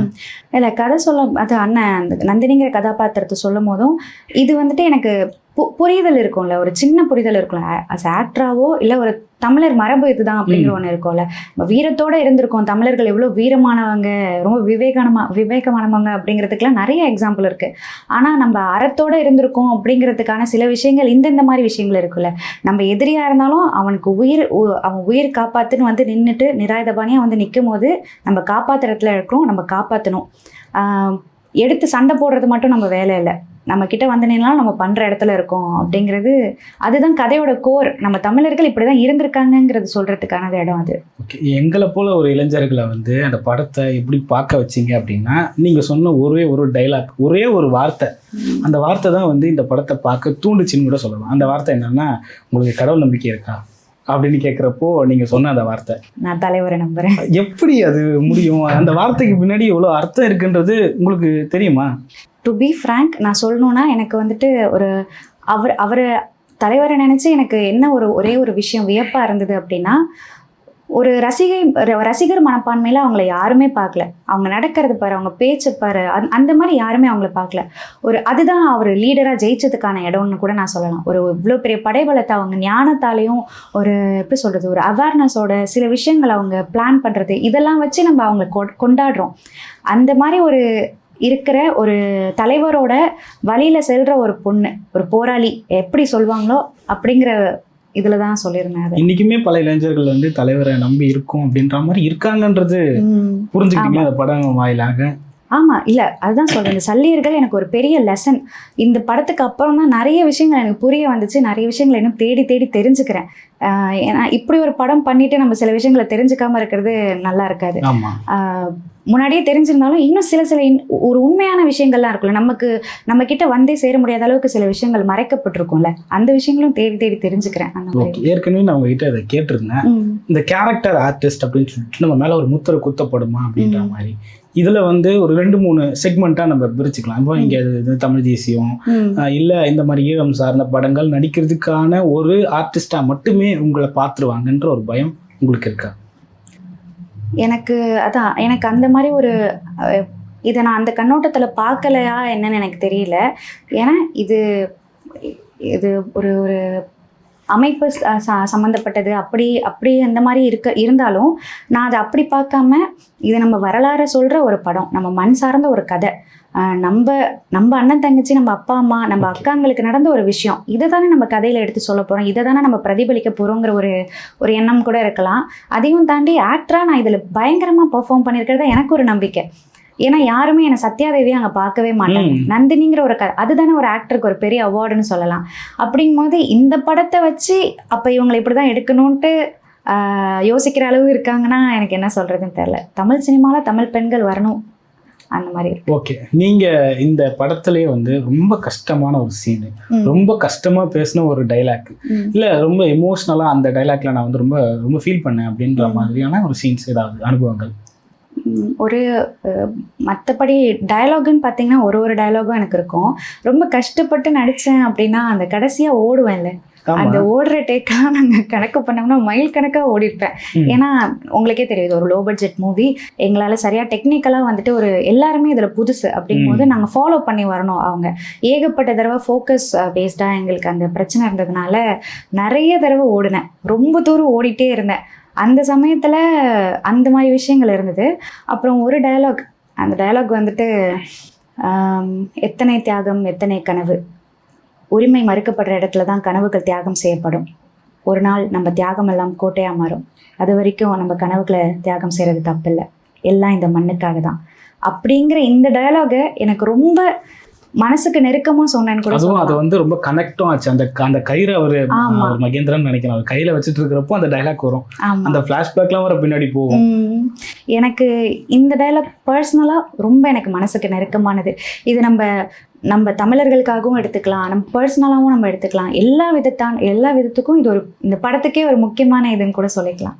உங்களோட சேர்ந்து வந்து ஒரு குட்டியா ஒரு லவ் ஸ்டோரி, ஒரு கேமியோ ரோல் மாதிரி ஒருத்தவங்க நடிச்சிருந்தாங்க, அவங்கள நீங்க எப்படி பாக்குறீங்க? கடைசியா வந்து அவங்களும் உங்களை போலவே ஒரு நிராயுதபாணியா வந்து அந்த இயக்கத்துல இணைஞ்சிட்டாங்க, அதை எப்படி பாக்குறீங்க? எனக்கு முக்கியமா அதை சொல்லணும்னு நினைச்சிட்டு இருந்தேன். ஏன்னா அந்த நாகராஜ், அந்த மாறன் கேரக்டர் பண்ண நாகராஜ், அப்புறம் வந்துட்டு பிரியா, அந்த என்னோட ஃபீமேல் லீட் பண்ணியிருந்தாங்க, அவங்களோட அந்த ட்விஸ்ட், அதுதான் நம்ம ட்விஸ்ட்னு கதையில சொல்லலாம். ஏன்னா அவங்க என்ன பண்ண போறாங்கன்னு நம்மளுக்கு தெரியாது. அதுவுமே ஒரு தியாகமா இருந்திருக்கு. ஒருத்தவங்களுக்கு ஒரு விதமான தியாகம் பண்ணி தான் இதுக்குள்ள வராங்க அப்படிங்கிற ஒரு விஷயம்.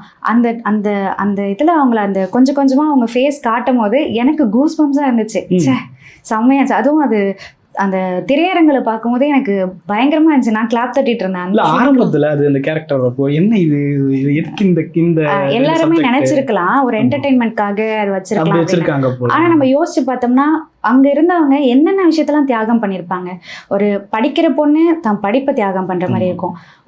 ஏன்னா எல்லாருக்குமே அங்க போராளி ஆக வேண்டிய சூழ்நிலை தான் இருக்கு. அவங்கள காப்பாத்திக்கணும், அவங்க மண்ணை காப்பாற்றணுங்கிற ஒரு எண்ணத்துல தான் இருக்காங்க. அப்படிங்கும் போது நான் காதலிக்கிறேன், உனக்கு முன்னாடி என் மண்ணையும் நான் காதலிக்கிறேன் அப்படிங்கிற ஒரு விஷயத்தை காட்ட அதை விட வேற எந்த ஒரு விஷயமா இருக்காது. அந்த மாதிரி இருக்கும். ஓகே, இப்போ படத்துக்குள்ள நடிச்சவங்களோட நீங்க வந்து எப்படி இருந்தீங்க? இயக்குனர் கிட்டு ரொம்ப முக்கியமான இயக்குனரா இப்போ தமிழ் சினிமால வருவாரு, பார்க்கக்கூடிய நாங்க அப்படிதான் பாக்குறோம். அவர் எப்படி உங்களை நரேட் பண்ணாரு, எப்படி அவங்க உங்களை பார்த்துக்கிட்டாரு?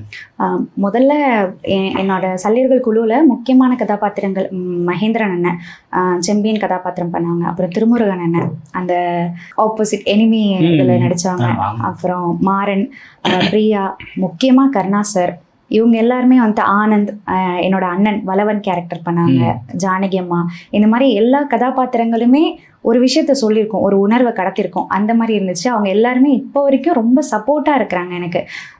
சும்மா ஒரு படம் பண்ணிட்டு போயிட்டோம் அப்படின்னு மட்டும் இல்லாமல் இப்போ வரைக்கும் அவங்க எல்லாருமே கனெக்டில் இருக்கிறாங்க, டச்சில் இருக்காங்க. அண்ணன் வந்துட்டு எனக்கு கதை சொல்ல, எனக்கு வந்துட்டு இந்த படத்தில் இருக்கேன்னு சொல்ல ஆரம்பிச்சதுலேருந்து இப்போ வரைக்கும் ஒரு உடன்பிறவா அண்ணன் தான். ரொம்ப எல்லாத்துக்குமே கைட் பண்ணுற. நான் இப்போ ஏதாவது படங்கள் பண்ணாலும் நீ பார்த்து பண்ண, உனக்கு ஏதாவது டவுட் இருந்துச்சுன்னா என்கிட்ட சொல்லிடு, இந்த மாதிரி சூஸ் பண்ணலாமான்ட்டு உனக்கு டவுட் இருந்துச்சுன்னா என்கிட்ட சொல்லு அப்படின்னு இப்போ வரைக்கும் ரொம்ப ஒரு சப்போர்ட்டாக இருக்கிற ஒரு அண்ணன் தான். இல்லை, அவரை பற்றி ஒன்று சொல்லணும்னா, நான் வந்து ஒரு ஒரு 1 இல்லை 1.5 ஆண்டுக்கு முன்னாடி இந்த சல்லியர்கள் அவரை வந்து ஒரு இடத்துல மீட் பண்ணப்போ இந்த மாதிரி ஒரு படம் பண்ணிகிட்டு இருக்கோம்னு சொல்லிட்டு அந்த ஒரு முன்னோட்டத்தை காட்டினப்போ என்ன இது இப்படி எடுத்து வச்சிருக்காருன்ற மாதிரி ஒரு பிரமிப்பாக இருந்துச்சு. ஆனால் புதுசாக பார்த்தா மாதிரி அவர் எங்களை ட்ரீட் பண்ணலை. எல்லாருமே நம்ம பசங்க, நம்ம தம்பிங்க அப்படின்ற மாதிரி ஒரு அரவணைப்போட கூட்டு வந்து காட்டினார். அந்த அரவணைப்பு எல்லாருக்கிட்டையுமே அவர் அப்படிதான் இருந்தார். அவர் இயல்பே அப்படிதான். எனக்கு இப்போ அவங்க கூட சல்லியர்கள் படத்துக்கு இன்னும் இதை விட சொல்ல போனோம்னா மேதகுல அவங்களோட ஸ்டார்ட் பண்ணியிருப்பாங்களே அவங்க கெரியரை, அவங்க இப்போ வரைக்கும் டச்ல இருக்காங்க. என் தம்பிங்க, என் தங்கச்சிங்க அப்படிங்கிற மாதிரி தான் ஒரு சூழ்நிலையை அமைச்சுக்கிறாங்க. அதுதான் அவங்களோட ப்ளஸ் பாயிண்ட்னு கூட சொல்லலாம். என் பலம், எனக்கு பலம் இருக்குடா, நான் பெருசா பண்ணேன்டா அப்படிங்கிற மாதிரி ஒரு இது இருக்கு அவங்களுக்கு. ஓகே, இப்போ முக்கியமான ஒரு கேரக்டர், அதாவது நம்ம கருணாஸ் அவர்கள் நடிச்ச ஒரு கேரக்டர், ரொம்ப சின்ன சீனாக இருந்தாலுமே இந்த ஒரு டைலாக் வந்து ரொம்ப நம்ம எல்லாருமே உழுக்கின ஒரு டைலாக்காக இருக்கும். நிமிர்ந்து பாருடா, கீழே குனிஞ்சிடாத அப்படின்ற ஒரு டைலாக். எப்படி இருந்தது அவரோட அனுபவம்? அதுதான் எனக்கு வந்துட்டு, நீங்கள் படம் பார்க்கும்போது உங்களுக்கு எப்படி அந்த உணர்வு இருந்ததோ அதை நான் நேரில் பார்த்தேன். அந்த சீன் ஏன்னா மற்ற எந்த சீனுமே நான் பார்க்கல. ஏன்னா இன்னொன்று என்னென்னா, கருணாஸ் அப்பா வந்துட்டு நான் பங்கர் ஷூட் பண்ணுற வரைக்கும் நான் அவரை நேரில் பார்க்கவே இல்லை. மற்றபடி எப்படி சொல்கிறது, கேள்விப்படுற விஷயங்களாக தான் இருந்துச்சு. சரியான பொண்ணை பிடிச்சிருக்கடா அப்படின்னு கிட்ட சொல்கிறதா இருக்கட்டும், அந்த மாதிரி விஷயங்களை கேள்விப்பட்டுட்டே இருந்தேன். எப்போ பார்க்குவோம், நேரில் எப்போ பேசுவோங்கிற மாதிரி தான் இருந்தது எனக்கு. நான் அந்த ஃப்ளாஷ்பேக் சீன் எடுத்ததுக்கு அப்புறம் தான் அவரை பார்க்கவே முடிஞ்சுது. அப்போ சொல்லியிருந்தார் அந்த சீன், அந்த ரத்த பொட்டலம், அதுக்கு முன்னாடி நைட்டு உட்காந்து பேசினாங்களே சேமிப்புக்காக, அந்த சீன் அப்போ என்கிட்ட வந்து உட்காந்து பேசிகிட்டு இருந்தார்.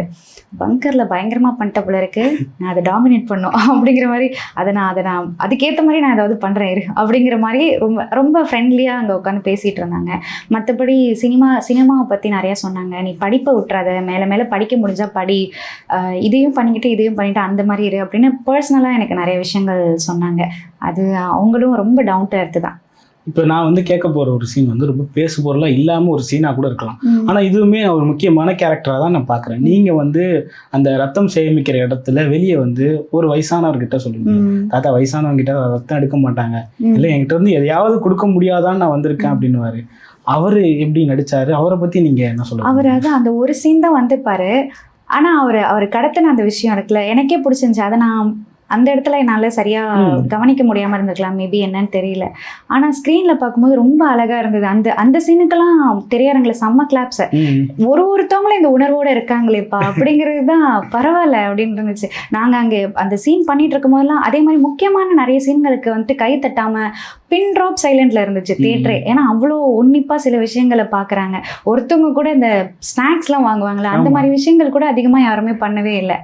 அதுதான் இந்த படம் வெற்றி அடைஞ்சு, அதுதான் இந்த படத்தோட வெற்றி அப்படின்னு நான் பார்க்குறேன். ஓகே, உங்கள் கூடயே பயணிச்ச அந்த செம்பியன்ற கேரக்டர் அவருமே நல்லாவே உங்களுக்கு இணையாவே நடிச்சிருந்தாருன்னு சொல்லலாம். அவரை பற்றி என்ன நினைக்கிறீங்க? அவர் யாருன்னு எதுவும் உங்களுக்கு அந்த முகம் தெரியுதா? இல்லை, மகேந்திரன் அப்படின்னு சொல்லிட்டு சொல்கிறாங்க. ஆனால் நான் யாருன்னு நல்லா, ஏன்னா அவர் வந்துட்டு நான் மகாநல்ல படத்தில் வந்துட்டு ஒரு வில்லன் கத்தி குத்துற சீன்லாம் வரும் அந்த இன்டர்வல் அப்போ, அந்த சீன் பண்ணவங்க அப்படிதான். அப்புறம் விமலும் சிவகார்த்திகேயனும் அந்த 2 பேரும் சேர்ந்து ஒரு படம் பண்ணியிருப்பாங்கல்ல, அந்த படத்தில் வந்துட்டு காமெடி ரோல், நிறைய படத்தில் ஜீவா அப்படிங்கிற மூவியில் நிறைய காமெடி ரோல் பண்ணியிருக்காங்க. அவருக்குமே இந்த படத்தில் புதுமுகம் தான். ஏன் அப்படின்னா அவரோட தாடி, அவரோட ஸ்டைல் எல்லாமே மாற்றி, எங்கள் செட்டிலேயே வந்துட்டு அவர் வந்தபோது யாருக்குமே அவர் மகேந்திரன்னு தெரியல. இப்போ அசிஸ்டன்ட் டைரக்டரில் ஒருத்தர் கூட மகேந்திரன் நீங்கள் வாங்க போங்க அப்படிங்கிற மாதிரி தான் சொல்லியிருப்பாங்க. அதுக்கப்புறம் தான் எல்லாரும் வந்து செல்ஃபி எடுக்கிறாங்களே யாருன்னு அவங்களா தேடிக்கிட்டு, மகேந்திரன் நீங்களா அப்படின்னு, நீ என்ன மகேந்திரன் வாங்க போங்கன்னு சொல்லும் போது எனக்கு தெரிஞ்சது அப்படிங்கிற மாதிரி இருந்தது. தோணுது. ஏன்னா அவருமே அவர் பெரிய டெக்னீஷியன், அவர் சினிமா படிச்சிருக்கிறாரு. ஆனா அது யாருக்கிட்டையுமே சொல்லிக்கல. சல்லியர்கள் படம் முடிக்கிற வரைக்கும் அவர் ஒரு சினிமால பெரிய விஷயம் பண்ணிட்டு இருக்கிறாருங்கிறது சொல்லவே இல்லை. உங்களுக்கு தெரியுமா? இல்ல, எனக்குமே தெரியாது. எனக்கு அவர் நிறைய படம் பண்ணியிருக்காருன்னு தெரியும். மகேந்திரன் அண்ணா யாருங்கிறது எனக்கு தெரியும். சினிமாட்டோகிராஃபி படிச்சிருக்கிறாங்க. அவங்க நிறைய சினிமா ஸ்கூல் இது பண்ணியிருக்காங்க. அப்புறம் வந்துட்டு நிறைய இதில் அசிஸ்டன்ட் டைரக்டர் அந்த மாதிரிலாம் நிறைய ஒர்க் பண்ணியிருக்காங்கன்னு எனக்கு தெரியாது. ஓகே, இப்போ இந்த கேரக்டர்லாம் தாண்டி படம் வெளியாக போகுது அப்படின்ற மாதிரியான ஒரு விஷயம் ரொம்ப முக்கியமான விஷயமா இருந்தது. படம் எடுத்து கிட்டத்தட்ட ஒரு 2 வருஷம் ஆயிடுச்சுன்னு நினைக்கிறேன். எப்போ வெளியாகும்? 3 வருஷம் ஆயிடுச்சு. எப்போ வெளியாகும்ன்ற ஒரு பெரிய கேள்வியாக இருந்தது. இந்த காத்திருப்பு நேரத்துல என்ன நடந்தது? எப்படி அந்த அனுபவம் இருந்தது? எனக்கு வந்துட்டு காத்திருப்பு ரொம்ப நரகமா போணுச்சு. ஏன்னா முதல் தடவை நம்ம சினிமாக்குள்ள வரோம், முதல் படமா பண்றோம். ஒரு நடிகைங்கிறத தாண்டி என் மேல எதிர்பார்ப்பு இருக்கணும். சினிமாக்கு போவேனான்னு ரொம்ப ஸ்ட்ரகிள் பண்ணி நான் போயிருக்கேன். அப்படிங்கும் போது அந்த படம் வெளியாகிறதுக்கு இவ்வளோ நாள் ஆயிடுச்சு. என்னை சுத்தி இருக்கிற உறவுகள்லாம் இதுக்கு தான் சொன்னேன்னா அப்படியே அதெல்லாம் பேசுவாங்கல்ல, அந்த மாதிரி விஷயங்கள்லாம் இருந்துச்சு. ஒரு தடவை ஃபோன் பண்ணும் போது என்ன ஆச்சு, படம் வரவே இல்லைன்ட்டு ஒரு லெவலுக்கு மேலே எனக்கு சுத்தமா ரொம்ப டயர்ட் ஆயிட்டேன். எனக்கு தெம்பு உறவினர்கள் எல்லாருமே கேட்க ஆரம்பிச்சிட்டாங்க. யாராலையுமே இது புரிஞ்சுக்க முடியல. நானும் எதிர்பார்த்துட்டு தான் இருக்கேன், இதுல ஒரு பெரிய பிரச்சனை போயிட்டு இருக்கு அப்படிங்கறத என்னால தெரிவிக்க முடியல. அதுக்கப்புறம் ஒரு காலகட்டத்துக்கு அப்புறம் அப்பா அம்மாவே வந்துட்டு எனக்கு ஆறுதல் சொல்ல ஆரம்பிச்சிட்டாங்க. சரி விட பாத்துக்கலாம், நீ நெக்ஸ்ட். ஏன்னா இந்த படத்துக்காக ஒரு பெரிய ரோல் நம்ம பண்ணியிருக்கோம், ரொம்ப ரெஸ்பான்சிபிளான ஒரு கதாபாத்திரம் பண்ணியிருக்கோம் போது முதல்ல இது ரிலீஸ் ஆகட்டும், அதுக்கப்புறம் நான் நெக்ஸ்ட் படம் பண்ணேன். ஏன்னா அந்த சமயத்துல எனக்கு நிறைய ஆப்பர்ச்சுனிட்டிஸ் வந்தது. நானா அது வேண்டாம்னு சொல்லிட்டு இருந்தேன். ஒரு காதல், ஒரு கிராமத்தில் நடக்கிற ஒரு லவ் ஸ்டோரியாக இருக்கட்டும், அந்த மாதிரி நிறைய கதைகள் வந்தது. நான் அதெல்லாம் ரிஜெக்ட் பண்ணிட்டேன். 3 வருஷமா ஒரு படம் இல்லாமல் உட்காந்துருந்தேன் நான். ஆனால் இவ்வளோ பெரிய விஷயம் நம்ம பண்ணியிருக்கோம், ஏன்டா நம்மளுக்கு இப்படி இருக்குது அப்படின்னு சொல்லிட்டு ரொம்ப காத்திருந்தேன். ஒரு காத்திருப்புக்கு பின்னாடி இவ்வளவு பெரிய ஒரு வரவேற்பு இருக்குங்கும் போது அது வர்த்து அப்படின்னு சொல்லலாம். இருந்தாலும் அந்த 3 வருஷம்ன்றது ரொம்ப லாங் கேப்பா இருக்கு. சிலர் எல்லாம் பாத்தீங்கன்னா இதை விட்டு நம்ம போயிடலாம் அப்படின்லாம் முடிவு எடுத்துவாங்க. அந்த நேரத்திலயுமே நான் இங்கேயே இருப்பேன், கண்டிப்பா இது ஒரு நாள் வெளியாகும் அப்படின்ற ஒரு நம்பிக்கை உங்களுக்கு இருந்ததா? இது எனக்கு மட்டும் இல்லை, சல்லியர்களில் ஒர்க் பண்ண அசிஸ்டன்ட் டைரக்டர், டெக்னீஷியன்ஸ் எல்லாருக்குமே ஒரு பெரிய எதிர்பார்ப்பு, நம்பிக்கை இருந்துகிட்டே இருந்தது எங்களுக்கு. அதில் மட்டும் நாங்கள் யாருமே எப்படி சோர்வடையவே இல்லை. இந்த படம் எப்படியா இருந்தாலும் வெளியே வந்துடும், வெளியே வந்து இது தமிழர்கள் எப்படி ஆதரிப்பாங்கங்கிற நம்பிக்கை மட்டும் எங்களுக்கு இருந்தது. என்ன அது ரொம்ப காலதாமதம் ஆகும் போது டயர்ட் ஆகிட்டோம் எல்லாருமே. சரி நெக்ஸ்ட் எல்லாரும் வேலையை பார்க்க ஆரம்பிச்சிருவோம் அப்படிங்கிற அளவுக்கு அந்த சமயத்தில் அப்படியே டக்குன்னு கை கொடுத்து தூக்குறாங்க தான். வெளிநாடுகளெல்லாம் முன்னாடியே வெளியாயிருச்சு. ஆமா, வெளிநாட்டில் அந்த வரவேற்பை பார்த்துட்டு தான் எங்களுக்கு இன்னும் ஏக்கமாயிடுச்சு. நம்ம படத்தை நம்ம அங்கே உட்காந்து பார்க்க முடியலனாலும் அவங்க ஒரு விஷயத்தையும் பகிர்றாங்களே, எங்களால் வீடியோ மூலியமாக தான் பார்க்க முடிஞ்சுது. அப்புறம் கருணா சார் சொல்லியிருந்தாங்க, அவங்க தான் அங்கே போயிருந்தாங்க. அதெல்லாம் சொல்லும் போது ஐயோ எப்படா கொஞ்சம் எப்படி சொல்றது, கிட்டக்க வந்துட்டு நழுவுற மாதிரி இருந்துச்சு நிறைய தடவை. சுரேஷ் காமாட்சி சார் இந்த படத்தை கையில் எடுத்ததுக்கு அப்புறமுமே ஒரு 3லேருந்து 4 தேதிகள் மாறிடுச்சு படம் ரிலீஸ்னு சொல்லி. அதுதான் எனக்கு இன்னும் ஆச்சரியமா இருக்கு. சில விஷயங்கள் இப்போ என்ன அரசியல் இதில் போயிட்டுருக்குன்னு எனக்கு தெரியல. கடைசி நேரத்தில் சொல்லிட்டு இந்த மாதிரி ஆயிடுச்சு அப்படின்னு சொல்கிறாங்க. இந்த படம் எடுத்து 3 வருஷம் ஆயிடுச்சு, எதை கடைசி நேரம்னு சொல்கிறாங்கன்னு எனக்கு தெரியல. அதுதான் அந்த மாதிரி விஷயங்கள் இருக்குது. ஓகே, அது இதெல்லாம் தாண்டி ஓடிடி பிளாட்ஃபார்ம் அதெல்லாம் தாண்டி நம்ம படம் திரையரங்குக்கு வரணும் அப்படின்ற இயக்கம் கண்டிப்பாக அதில் கடைசியாக நடித்த ஒரு கேரக்டர் கூடமே இருந்திருக்கும். எனக்கு தெரிஞ்ச அந்த தாத்தா கேரக்டர் கூட இருந்திருக்கும். நம்மளை அந்த பெரிய ஸ்க்ரீனில் பார்க்கணும் அப்படின்னு. அந்த மாதிரி உங்களுக்கு ஒரு ஆசை இருந்ததா? அது நிறைவேறாமல் இப்போ இருக்குது, எப்படி பார்க்குறீங்க அதை? இல்லை, அதான் இதுக்கு பின்னாடி இருக்கிற அரசியல் எனக்கு புரிஞ்சுக்க முடியல. ஏன் என்ன நடந்திருக்குன்னு எனக்கு தெரியல. இது ஈழம் சம்மந்தப்பட்ட கதைங்கிறதுனாலயா, இல்லை இது ஒரு லோ பட்ஜெட் மூவி அப்படிங்கிறதுனாலயா, இல்லை தமிழ் நடிகை தமிழ் இயக்குனர்கள் எடுத்த படமா? அப்போ எனக்கு என்ன கேள்வி உள்ள வருதுன்னா, தமிழ் சினிமா எப்போதுமே ஸ்டார் பவர்ஸ்க்கு மட்டும்தானா? ஒரு பெரிய பட்ஜெட்டுக்கு, ஒரு பெரிய பேனர்ஸ்க்கு. அப்போ தமிழ் சினிமாவில் தமிழ் மண் சார்ந்த கதைகள் வரத்துக்கே இடம் இல்லைன்னா வேறு எங்கே போய் தமிழ் சினிமா? இப்போது நான் ஒரு ஆக்டராக இல்லை, ஒரு ஆடியன்ஸாக நான் மற்ற படங்கள், இப்போ கொரியன் மூவியாக இருக்கட்டும், மற்றபடி ஒரு ஜாப்பனீஸ் மூவியாக இருக்கட்டும், ஒரு ஹாலிவுட்டாக இருக்கட்டும், அதிலெல்லாம் அவங்கள பார்க்கும்போது இவங்களாம் அங்கே இருக்கிற பீப்புள்ஸ் அப்படி நம்மளால ரெகக்னைஸ் பண்ண முடியுது. தமிழ் சினிமாவில் என்னைக்காவது இப்படி தான் தமிழ் பெண்கள் இருப்பாங்கன்னு உங்களால் ஏதாவது ஒரு படம் இருக்குமா? அந்த மாதிரி யோசிச்சு பார்க்க முடியுமா? தமிழ் பெண்கள் மாதிரி அது 70-80களில் கூட தமிழ் முகம் சார்ந்த சில பெண்களை போட்டிருந்தாங்க கதாநாயகியா.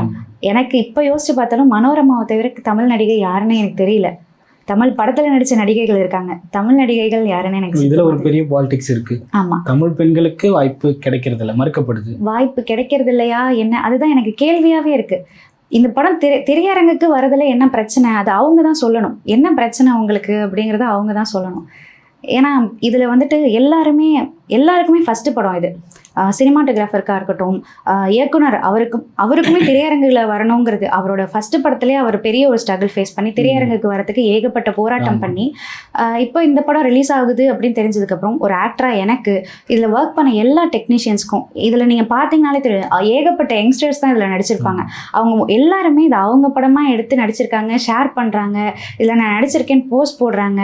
அப்படி இருக்கும்போது இந்த படத்தை நீ திரையரங்குக்கு கொண்டு வரல அப்படிங்கும்போது ஒரு ஆதங்கம், கோபம், அப்படிதான் அந்த மாதிரி தான் இருக்கு. இல்ல அந்த கோவம்லாம் உங்களுக்கு மட்டும்தான் இருக்கா, இல்ல தமிழர்கள் எல்லாருமே அந்த கோவத்தோடு இருக்காங்கன்றது புரிஞ்சுக்க முடியுது. என்னால அதுதான் எனக்கு புரிஞ்சுக்க முடியுது. நீங்க இந்த படத்தை வந்துட்டு இது ஆடியன்ஸ் வரமாட்டாங்க, இது வந்துட்டு இது ஓடாது இந்த படம் அப்படின்னு எதை வச்சு சொல்றீங்க? இப்போ ஒன்றும் இல்லை, நம்ம நார்மலாக இப்போ சோஷியல் மீடியா ஒரு பெரிய ஊடகமாக இருக்குது. அதில் ஈழத்தமிழர்களுக்கு வர பிரச்சனையை ஆதரிக்காத எந்த தமிழர்கள் இருக்காங்கன்னு சொல்லுங்கள். இங்கே இருக்கிற யாராக இருந்தாலும் சொல்லும். இப்போ ஒன்றும் இல்லை, அந்த ஃப்ளட்டு நடந்துச்சு ஸ்ரீலங்காவில், இப்படி ஒரு ஃப்ளட்டு நடக்குது, நம்ம எத்தனை பேர் 43 பேர்கிட்ட இறந்துட்டாங்க அப்படின்னு எவ்வளோ இது மனசு ரொம்ப இதாக இருந்தது. அப்படிங்கும் போது நீங்கள் எப்படி இந்த படத்தை ஆதரிக்க மாட்டாங்க, இந்த படத்துக்கு ஆடியன்ஸ் வர மாட்டாங்கன்னு எப்படி சொல்கிறீங்க? படம் பார்க்கவும் இல்லை இதுக்கும், நீங்கள் படம் பார்க்காமலே மக்கள்கிட்ட கொண்டு போய் சேர்றதுக்கு முன்னாடியே ஒரு படம் நிராகரிக்கப்படுது. அது எதனால நீங்கள் தான் சொல்லணும். தமிழ் வரலாறு பேசுகிற கதைனா, ஈழம் சம்மந்தப்பட்டதுனா, இல்லை பெருசாக இதில் வந்துட்டு முகம் யாருக்கும் தெரியல, ஒரு ஃபேஸ் வேல்யூங்கிறது இல்லை அப்படிங்கிறதுக்கா. அப்போ புது படங்கள், புது கதைகள், புது கதாநாயகர்கள் இப்படி எல்லாம் எப்போ வருவாங்க அப்படிங்கிற ஒரு இதுதான் இருக்குது. முதல் படமே இவ்வளோ கேள்வியோடு ஆரம்பிச்சிருக்கு அப்படின்றப்போ எப்படி அதை ஹேண்டில் பண்ணீங்க? எப்படி சொல்கிறது, ஓகே எல்லாத்துலேயுமே போராடி தான் வரணும், போராடினாதான் வெற்றி பெறுங்கிற மாதிரி படத்தில் சொல்கிற டைலாக் மாதிரி உண்மையாக இதுதான். நாங்கள் சல்லியர்கள் படம் ஒரு இந்த விஷயம் நாங்கள் எங்களுக்குள்ளே பேசிக்கும் போதும் அப்படி தான், நகைச்சுவாக பேசிக்கும் போது இப்படி தான் தோணுச்சு. படம் மட்டும் போராட்டத்தை பற்றி இல்லை, நம்ம சல்லியர்கள் இதுவே திரைக்கு வரதே ஒரு பெரிய போராட்டமாக இருக்குது அப்படிங்கிற மாதிரி தான் இருந்தது. ஓகே, அதெல்லாம் தாண்டி ஓடிடி பிளாட்ஃபார்மில் இன்னைக்கு இந்த ஓடிடி ப்ளஸ்ன்ற தளத்தில் படம் வெளியாயிருச்சு. உலக தமிழர்கள் எல்லாம் பேராதரவோடு அந்த படத்தை பார்க்குறாங்க. அந்த ஆதரவை நீங்கள் எப்படி பார்க்குறீங்க? ரொம்ப நல்ல வரவேற்பாக இருக்குது. நாங்கள் எதிர்பார்க்கல. ஏன்னா அது ஒரு மனசு கஷ்டத்தில் தான் டக்குன்னு ஓடிடி பிளாட்ஃபார்மில் வந்தது. எப்படி இருக்க போகுதுங்கிறது எங்களுக்கு தெரியாது. ஏன்னா எல்லாருக்குமே போய் சேரணும் அப்படிங்கிறது ஒன்று ரொம்ப முக்கியமான விஷயமா இருக்குது. அப்படிங்கும்போது அந்த ஜனவரி 2 காலையில் ரிலீஸ் பண்ணாங்க. அன்னைக்கு நைட்டே வந்துட்டு அந்த ஓடிடி ப்ளஸ் தளத்தில் டிராஃபிக் ஆகிற அளவுக்கு எல்லாரும் ஒரே நேரத்தில் பார்த்துருக்காங்க அப்படிங்கிறது கேட்கும் போதே சரி, தமிழ் படம் எந்த இடத்துல தமிழர்கள் வரலாறு சொல்கிற படம் எங்கே வந்தாலும் பார்க்கறதுக்கு ஆட்கள் இருக்காங்கங்கிறத இது மூலயமா யார் நிராகரிச்சாங்களோ அவங்களுக்கு ஒரு பதிலாக இருக்கும் அப்படிங்கிற மாதிரி இருந்தது. இந்த ட்விட்டர்லாம் பார்த்தீங்க? ஆமாம், எப்படி பார்க்குறது ரொம்ப சந்தோஷமா இருந்துச்சு. அன்னைக்கெல்லாம் பார்க்கும்போது ட்விட்டரில் நான் ஸ்வைப் பண்ணுற போஸ்ட் எல்லாமே சல்லியர்கள் பற்றியே இருந்தது. எல்லாமே நம்ம முகமாகவே இருக்கு. ஆமாம், நம்மளை யாருன்னு தெரியலனாலுமே இந்த படத்தை ஆதரிக்கிறாங்களே, இது என்ன கதைன்னு அவங்களுக்கு தெரியுது, இதை ஆதரிக்கிறாங்க. ட்விட்டர் ஃபுல்லாக இது வருது. நியூஸ் சேனல்ஸ்லாம் எங்கெங்கேருந்தோ எனக்கு ஃபோன் பண்ணி சொல்கிறாங்க, இது நியூஸில் வந்துட்டு சல்லியர்கள் பற்றி சொல்லியிருந்தாங்க அப்படின்ட்டு. ட்விட்டர், ஃபேஸ்புக் எல்லாத்துலேயுமே இவ்வளோ பேர் ஆதரிக்கிறாங்க. இதை எப்படி நீங்கள் திரையரங்குக்கு மறுத்தீங்க அப்படிங்கிற ஒரு இது இருந்துச்சு. பல தமிழர்கள் இந்த ஆண்டு பார்த்த முதல் படமாக சல்லியர்களாக இருந்திருக்கும். அந்த நியூ இயரே சல்லியர்கள்ல இருந்து தொடங்குச்சு. ஏன்னா அந்த நியூ இயர் நைட்டு தான் அந்த ப்ரெஸ் மீட் நடந்ததுன்னு நினைக்கிறேன். அதை எப்படி பார்க்குறீங்க? நம்மளோட அந்த ஸ்டார்டிங்கே எப்படி இருக்கே. நாங்கள் என்ன நினச்சோம் அப்படின்னா, நியூ இயர் அன்னைக்கு ரிலீஸ் ஆக போகுது, ஒரு கொண்டாட்டம் இருக்க போகுது, எல்லாருமே ஒரு மனநிறைவோடு உட்காந்து இந்த படத்தை இது பண்ணலாம் அப்படிங்கிற மாதிரி இருந்துச்சு. அப்பயும் சில போராட்டம் அன்னைக்கு ஏன்னா நாங்கள் கன்ஃபார்ம் ஆகிடுச்சு. ஒரு மதியம் ஜனவரி அதுக்கு முன்னாடி மதியம் வரைக்கும் கன்ஃபார்ம் ஆகிடுச்சு. அதுக்கப்புறம் அண்ணன் வந்துட்டு கொஞ்சம் வெயிட்டிங்கில் இருங்கடா பார்ப்போம் அப்படிங்கிற மாதிரி சொன்னதுக்கப்புறம் தான் மறுபடியுமா முடியல அப்படிங்கிற மாதிரி இருந்துச்சு. அப்புறம் சுரேஷ் காமாட்சி சார் பேசின அந்த ப்ரெஸ் மீட் தான் இவ்வளோ பிளாஸ்டிங் கொடுத்துருக்குன்னு எனக்கு ஒரு நம்பிக்கை. என்னதான் படம் திரையரங்குக்கு திரும்பி ஓடிடிக்கு வரதான் போகுது, இருந்தாலும் இப்போ இது உலக தமிழர்கள் எல்லாருக்குமே போய் ரீச் ஆனது அந்த ஒரு ப்ரெஸ் ஷோ, அந்த ப்ரெஸ் மீட்டாக தான் இருக்கும். இதில் நான் முக்கியமாக பத்திரிகை மற்றும் ஊடக நண்பர்களுக்கு, என்னோட சகோதரர்களுக்கு ரொம்ப நன்றி சொல்கிறேன். ஏன்னா இதை அவங்க கொண்டு போய் சேர்க்கலைன்னா இந்நேரம் இது என்ன ஆகிருக்கும்னு எனக்கு தெரியல. அதே மாதிரி தமிழ் ஆர்வலர்கள், நிறைய பொலிட்டீஷியன்ஸ், சினி செலிபிரிட்டிஸ் எல்லாருமே இதை பேசி இந்த இடத்துக்கு கொண்டு வந்திருக்காங்க. அதுக்கு பெரிய நன்றி. ஓகே, இதில் வந்து நீங்கள் பார்த்தீங்கன்னா படம் வெளியாகிறதுக்கு முன்னாடி ஒரு பெரிய ஹைப் இருக்கும் ஒரு சில படங்களுக்கு. ஆமா. வெளியானதுக்கு அப்புறமா ஓகே நார்மலான படம் தான், ரொம்ப ஹைப் கொடுத்துட்டாங்க அப்படின்னு இருக்கும். ஆனால் அந்த சல்லியர்கள் வந்து வந்ததே தெரியல. ஆனால் இன்னைக்கு சல்லியர்கள்னு எந்த ஊடகத்தை திறந்தாலும் சல்லியர்கள் தான் இருக்குது. அதை எப்படி பார்க்குறீங்க? அது ஒரு வெற்றியாக இருக்குது. ஒர்த்து 3 வருஷம் காத்திருந்ததுக்கு ஒர்த்துடா அப்படிங்கிற மாதிரி தான் இருக்குது. ஏன்னா எங்களுக்கு ப்ரொமோஷன்ஸ் எதையுமே நீங்கள் அதை சொன்ன மாதிரி படம் எப்போ ரிலீஸ் ஆக போகிறதுங்கிறது எக்ஸாக்டாக எங்களுக்கு தெரியலங்கிறதுனால ப்ரொமோஷன்ஸ் வழியாக எங்களால் எதுவுமே பண்ண முடியல. இன்னொன்று ப்ரொமோஷன் பண்ணுறதுக்கான காலமும் எங்களுக்கு இல்லை. கடைசியாக டிசம்பர் 12 ரிலீஸ் ஆக போகுதுன்னு நாங்கள் ப்ரொமோஷன்ஸ் இன்டர்வியூஸ்லாம் கொடுக்க ஆரம்பித்ததுக்கப்புறம் திரும்பி இந்த தடை வந்துருச்சு. அப்படிங்கும்போது ரொம்ப இதாகிடுச்சு. அப்புறம் ஓகே, யாராவது முக்கியமானவங்க எனக்கு ஃபோன் பண்ணி இந்த படத்தில் ரொம்ப நல்லா நடிச்சிருக்கீங்க அப்படின்னு சொல்லி வாழ்த்துனாங்களா? அந்த வாழ்த்து உங்களால் மறக்கவே முடியாது அப்படின்ற மாதிரி யாராவது? எனக்கு பர்சனலாக வந்துட்டு முதல்ல சொல்லணும்னா, நாங்கள் ஷூட்டிங் ஸ்பாட்டில் நான் பங்கரில் இருக்கும் போதே அங்கே ஈழமில் அப்போது போர் நடந்தப்போ அந்த போர்க்களத்தில் போராளியாக இருந்த ஒரு 7-8 பேர் வந்திருந்தாங்க. அங்கே வந்திருந்தாங்க. எனக்கு அப்போ தெரியல அவங்க யாருன்னு தெரியல. அப்போ மாலை போட்டிருந்தாங்களா என்னமோ தெரியல, அந்த இதோட வந்திருந்தாங்க.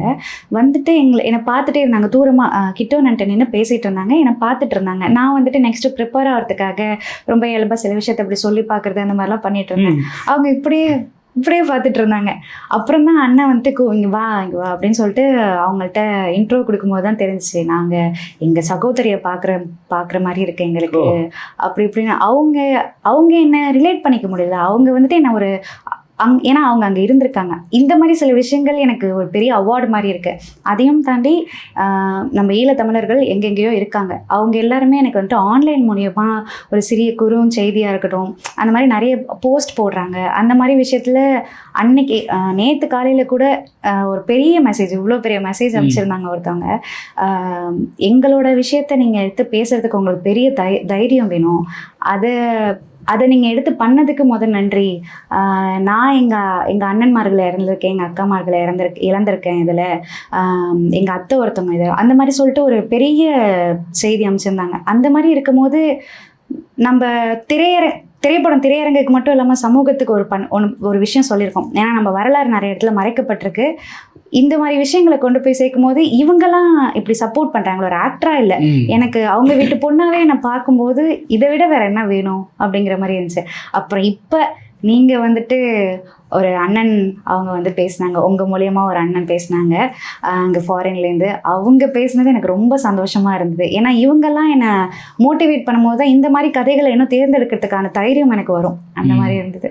ஓகே, இப்போ வந்து உண்மையிலே படம் வந்து தேட்டரில் வந்திருந்தது, நம்ம ஒரு அசம்ஷனாக எடுத்துப்போம், வந்திருந்தது அப்படின்னா அது எப்படி இருந்திருக்கும் அப்படின்றத நீங்கள் எப்படி எக்ஸ்பீரியன்ஸ் பண்ணியிருப்பீங்க? கண்டிப்பாக. ஏன்னா இப்போ நம்ம எல்லாருமே தனித்தனியாக உட்காந்து வீட்டில் பார்க்குறோம். அது ஃபோனோ லேப்டாப்போ டிவியோ எல்லாருமே ஒன்று சேர்ந்து கூட்டமாக அதை கொண்டாடி இருக்கலாம் அப்படிங்கிற ஒரே ஒரு இதுதான். ஏன்னா நம்மளுக்கு இது எல்லாருமே இது யாருமே இந்த படத்தை விட போகிறதில்லன்னு எங்களுக்கு ஒரு நம்பிக்கை இருக்குது. ஆனால் எல்லாரும் ஒரே இடத்துல சேர்ந்து நம்ம கொண்டாட போகிறோம். இது ஒரு சில விஷயம், அந்த படத்தில் வர சில விஷயங்களுக்கெல்லாம் கைத்தட்டி விசில் அடித்து அந்த கொண்டாட்டம் இருக்குல்ல, அதுதானே சினிமா இன்னும் சஸ்டெயின் ஆகுது இந்த மாதிரி ஆடியன்ஸால தானே. அந்த ஒரு விஷயத்த மட்டும் இழந்துட்டோமே அப்படின்னு நினைச்சேன். அதுவும் நேற்று தூத்துக்குடியில நிறைவேறிடுச்சு. ஆமா, தூத்துக்குடியில நாம் தமிழர் உறவுகள் சேர்ந்து அவங்க முன்னிலை பண்ணி கிளியோபாட்ரான ஒரு தியேட்டர் தூத்துக்குடியில, அங்க வந்துட்டு நேற்று 7:30 மணி ஷோ போட்டிருந்தாங்க. தியேட்டர் ஃபுல்லா ஆடியன்ஸ் இருந்தாங்க. உள்ள போன உடனே அவங்க என்னால யார் பேச்ச காதுல வாங்குறதுன்னு தெரியல, அந்த அளவுக்கு ஒரு ஆதரவு, ரொம்ப பேரன்பா இருந்துச்சு. திகைச்சிட்டோம் எல்லாருமே.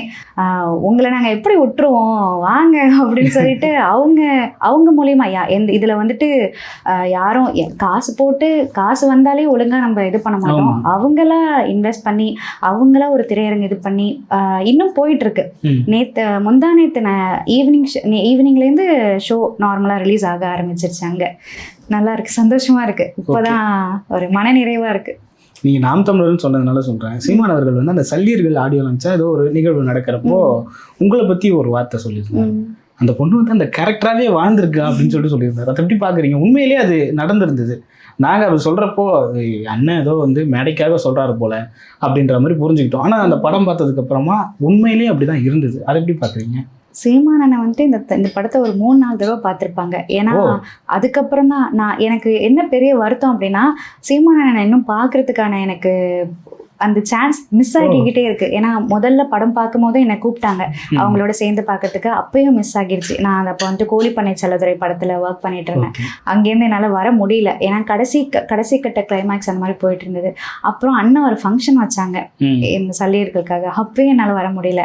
சரி, அதுக்கப்புறம் பார்த்தா ப்ரெஷ் ஷோ ப்ரிவியூ ஷோ ஏதாவது வரும்னு பார்த்தா எல்லாமே அப்படியே மிஸ் ஆயிடுச்சு. அதனால நேரில் பார்த்து அண்ணன்ட்ட அந்த வாழ்த்துக்காக அதில் கேட்கணும். உண்மையிலே அப்படி உங்களுக்கு நீங்கள் விருப்பப்படுறீங்க? ஆமாம், கண்டிப்பாக. ஏன்னா இந்த படம் இப்போ திரையரங்கு தூத்துக்குடி திரையரங்குக்கு வந்திருக்குன்னா வேற யாருமே காரணம்னு நான் சொல்ல மாட்டேன். ஏன்னா இதை வந்துட்டு மறுத்த ஆட்கள் தான் நிறைய பேர் இருக்காங்க. இப்போ வந்திருக்கு அப்படின்னா இது கண்டினியூவாக நாங்கள் இருக்கோம்னு ஆதரிக்கிற ஒரு ஆள் வந்துட்டு சீமான் அண்ணன் தான். ஏன்னா உலக தமிழர்கள் எல்லாருமே ஆதரிச்சாலும் இதை ஒரு பேசும் பொருளாக ஆக்கியிருக்காங்கல்ல. கண்டினியூவாக இதை வந்துட்டு சும்மா 4 வார்த்தை பேசிட்டு அப்படின்னு போகாமல் கிட்டவனக்கா இருக்கட்டும், இதில் நடித்த டெக்னீஷியன்ஸ், இதில் நடித்த ஆக்டர்ஸ் எல்லாருக்குமே ஒரு பெரிய பலமாக இருக்கிறது அண்ணன் தான். அதனால அவருக்கு பெரிய நன்றி. இல்லை, இந்த மாதிரியான ஆட்கள் வந்து இந்த மாதிரியான படத்துக்கு உதவி பண்ணுவாங்கன்னு நீங்கள் எதிர்பார்த்தீங்க? இந்த படத்துக்கு முன்னாடி அவர் யாருன்னு உங்களுக்கு தெரியுமா? அண்ணன் வந்துட்டு அண்ணனோட என்ன அவரோட கோர் என்னன்னு நம்மளுக்கு தெரியுது. ஒரு தமிழர்களுக்காக நிற்கிற ஒரு ஆள் அப்படிங்கும் போது இல்லை, அவங்க வந்து இந்த மாதிரி ஒரு படத்துக்கெல்லாம் நம்ம இறங்கி பேசுவாங்க, அந்த படத்துக்கு அதெல்லாம் உதவியாக இருப்பாங்க. அது முதல் தடவை அண்ணன் பேசும்போதே ரொம்ப வியப்பாக இருந்தது.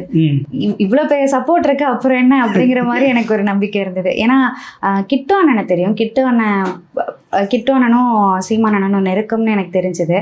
இந்த படத்தை எப்படியும் அண்ணன் விட்டுற மாட்டாங்க அப்படிங்கிற மாதிரி ஒரு இது இருந்தது. ஓகே, இப்போ கடைசியாக என்ன லைன் அப்னா, இப்போ நீங்கள் வந்து வேற என்னென்ன படங்கள் அடுத்து எடுத்திருக்கீங்க? முக்கியமான படங்கள் ஏதாவது வந்திருக்கா வாய்ப்பு அப்படின்ற ஒரு கேள்வி இருக்கு.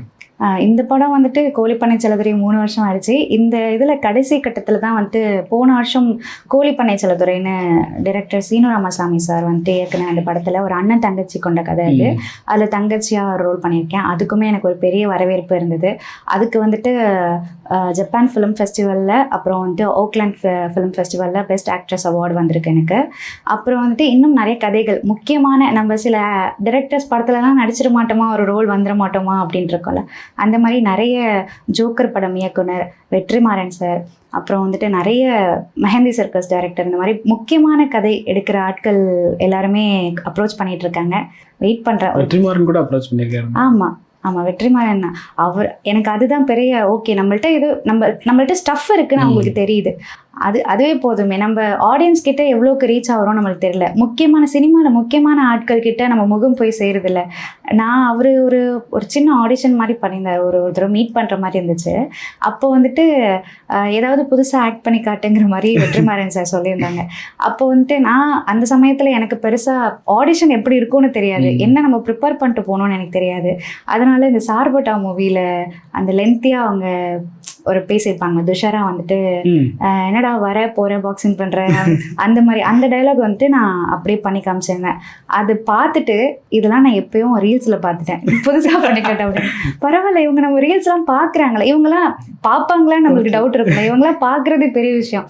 அந்த மாதிரி சில விஷயங்கள்லாம் நடந்துட்டு இருக்கு. ஒரு நல்ல பர்ஃபார்மன்ஸ் ஓரியன்டான படத்துக்கு காத்திருக்கிறேன். ஓகே, அப்போ அந்த படம்லாம் கிடைச்சதுக்கு அப்புறம் எங்களுக்கு பேட்டியெல்லாம் கொடுக்க மாட்டீங்க? கண்டிப்பா கொடுப்பேன். இதுல என்ன நம்ம கொடுக்க, நான் கண்டிப்பா கொடுப்பேன். ஓகே, ரொம்ப நேரம் ஒதுக்கி எங்களுக்காக இந்த நிகழ்ச்சியில் கலந்துட்டது ரொம்ப நன்றி. இன்னொரு காணொலியில் சந்திப்போம். நன்றி.